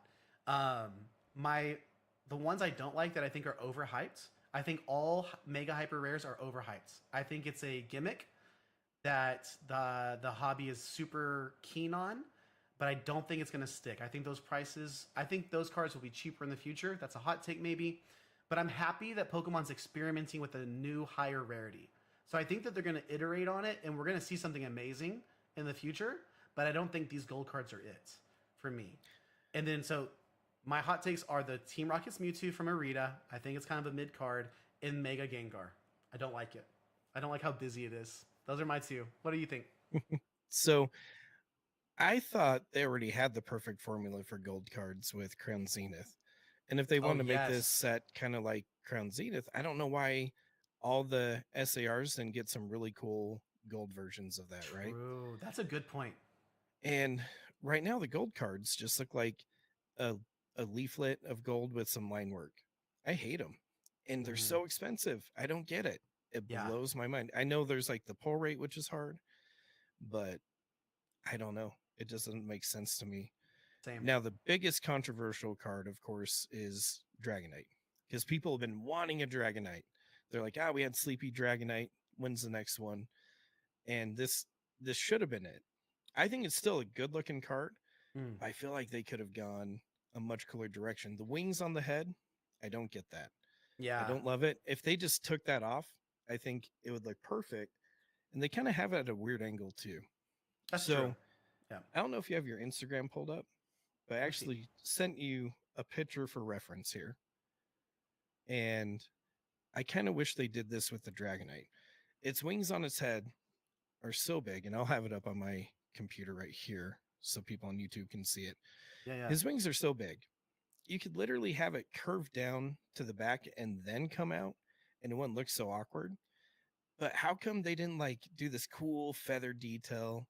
They could have literally, like the picture I sent you, could be yeah, yeah, like descending out of the clouds, dark clouds with all these light rays coming down and stuff like that. This is how I'd picture that type of a Dragonite being with this ultra awesome artwork. yeah. The cotton candy Dragonite is cool, but just not what it could have been better. Yeah, and to paint a visual for my side is it's just really huge, like angelic wings, kind of towards where wings would typically be. And I love the idea of maybe them wrapping around Yeah. Dragonite as well. It just like has this more regal, like epic look than the more kitty kind of what we got with the wings on the head. So I totally agree. I Could think have it's been more cooler. like Crown Zenith artwork. Yeah, yeah, yeah. I think we're into the more cartoony artwork nowadays. I think you hit the nail on the head with the gold cards. I think Crown Zenith is the like gold standard Yeah. for like top end chase cards with the gold cards. I totally agree with that. And a lot of people thought those prices on those cards weren't going to go anywhere. Oh yeah, that's But now crazy. they're worth quite a bit. Yeah. But I love the Gengar. I think the Gengar looks fantastic. I like it better than Fusion Strike, in my opinion. Okay. Wow, But that's a hot take. Wow. I wasn't around for Sword and Shield, so I feel a little Hmm. more disconnected from it. Like I I have very unpopular opinions, but I like the prismatic Umbreon much better than the other Umbreon. Okay. And again, because I think it would go well with my artwork, with like my Obsidian Flames Charizards and my Paladin Fates Charizards, it kind of matches up better for when I display them. Yeah. I think the Pikachu looks like Bubble Mew artwork. Not the same artist, unfortunately, but still good. Yeah. And I'm torn on the Mewtwo. I want both of them. Okay. Yeah. I want both of them. I think Okay. Destin slightly edges it, but I do like this other Mewtwo card too. Okay. And I don't That's know if awesome. it's like the little aura that's kind of around Mewtwo. There is a little aura. Yeah, yeah, there definitely is. Yeah. And then just like the red spotlight, stuff like that. It's a lot less detailed than the other one. But I like it. I don't hate it. Halucha was very surprising. Oh, yeah, I didn't even mention Halucha. Yeah, Halucha's pretty cool. That artwork is crazy. I don't even like Halucha as a Pokemon. Yeah. But I love that artwork. And then Team Rocket Joey knocked it out of the park. What's the bird? Is it Cresselia? Pheasantipity? Pheasantipity. Love that card. It looks so good. It's beautiful art. It's super cool. Love the colors and everything. Yeah. So I actually really like the top hits in this set. Okay, so I have a little hot take here, but I do think it's funny. Okay, the Pikachu is ironically my favorite terrestrialized SAR that we've gotten, and it's not even an SV. It's not even in the Scarlet and Violet block, you know? So we finally got a hat Pokemon that I like. I like the Charizard and Obsidian Flames and Paldean Fates. I love those cards. I like the terrestrialized look, the stained glass kind of look to it. It's kind of like light and dark. Yeah, yeah. You put they them look good like together, good right? You put them in a binder. So good. But yeah, I love this Pikachu. But no, I thought your takes were great. The Halucha is a standout card. I don't know if that card will ever skyrocket in price or anything, but it's a cool art. But there's sometimes that cards that I just really like that nobody else does. Like I have a Steelix collection. Love Steelix, especially the Aquapolis e-reader Steelix. Such a beautiful card. But this new Steelix that recently came out, like they're only like $5 to $7 a card. It's a and cool I'm trying card to scoop up a good handful of them. Yeah, yeah. And I think they're going for like 150 to 200 in a PSA 10. Oh, but maybe some arbitrage there. Maybe some fun little grading plays that nobody really cares about. But I'm pretty sure I'm one of the only people that like Steelix. But I just like stuff like that. Yeah, yeah. I do the same thing. I love Cosmo Hollow, like promos. So the Costco tins with all the starters and Pikachu, I've got a ridiculous amount of those stored away. Are you talking about the 151 reverses? Yes, the reverse with the Cosmo on it. I have so many of those. Dude, I love those. And then I want to get them all graded sequentially. Oh, that's a good idea. For all the starters. And then I bought it as inventory, but I bought it as kind of a stupid fun purchase. I bought 50 Piplup ARs because Piplup's my favorite Pokemon. Had them imported from Japan, and just to have fun, you know. I have 50 Piplups. Sometimes you have to do that. Yeah, it just felt right in the moment. So especially if you're doing this as a business or a social media thing or something, if you don't do something that's fun for it, you'll burn out and you'll just be like, I'm done with this. Yeah. Bing has a question. Oh, go ahead. Sorry. Yeah. No, you're good. I was just gonna. He was just saying he loves the Dragonite. Oh. And I think just the SAR in general. So, I mean, that's cool. I think it's a great card. I think it's a great card. I just had like a different vision in my head for it. I think a lot of people did. And Ark actually on my stream had a good call out too about the Dragonite. He said that the wings on the head are just because of the Dragonair to make it more in line with the previous evolution line. It's also, I heard the Off Center podcast, shout out to them.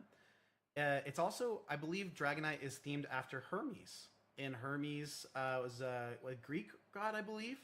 Had wings on his ankles, right? Yeah, wings on his ankles, and he had a helmet with wings on the head. Yeah. And they kind of related it to that imagery. And, you know, Dragonite is like the mailman of Pokemon. You know, that's how they portray him a lot.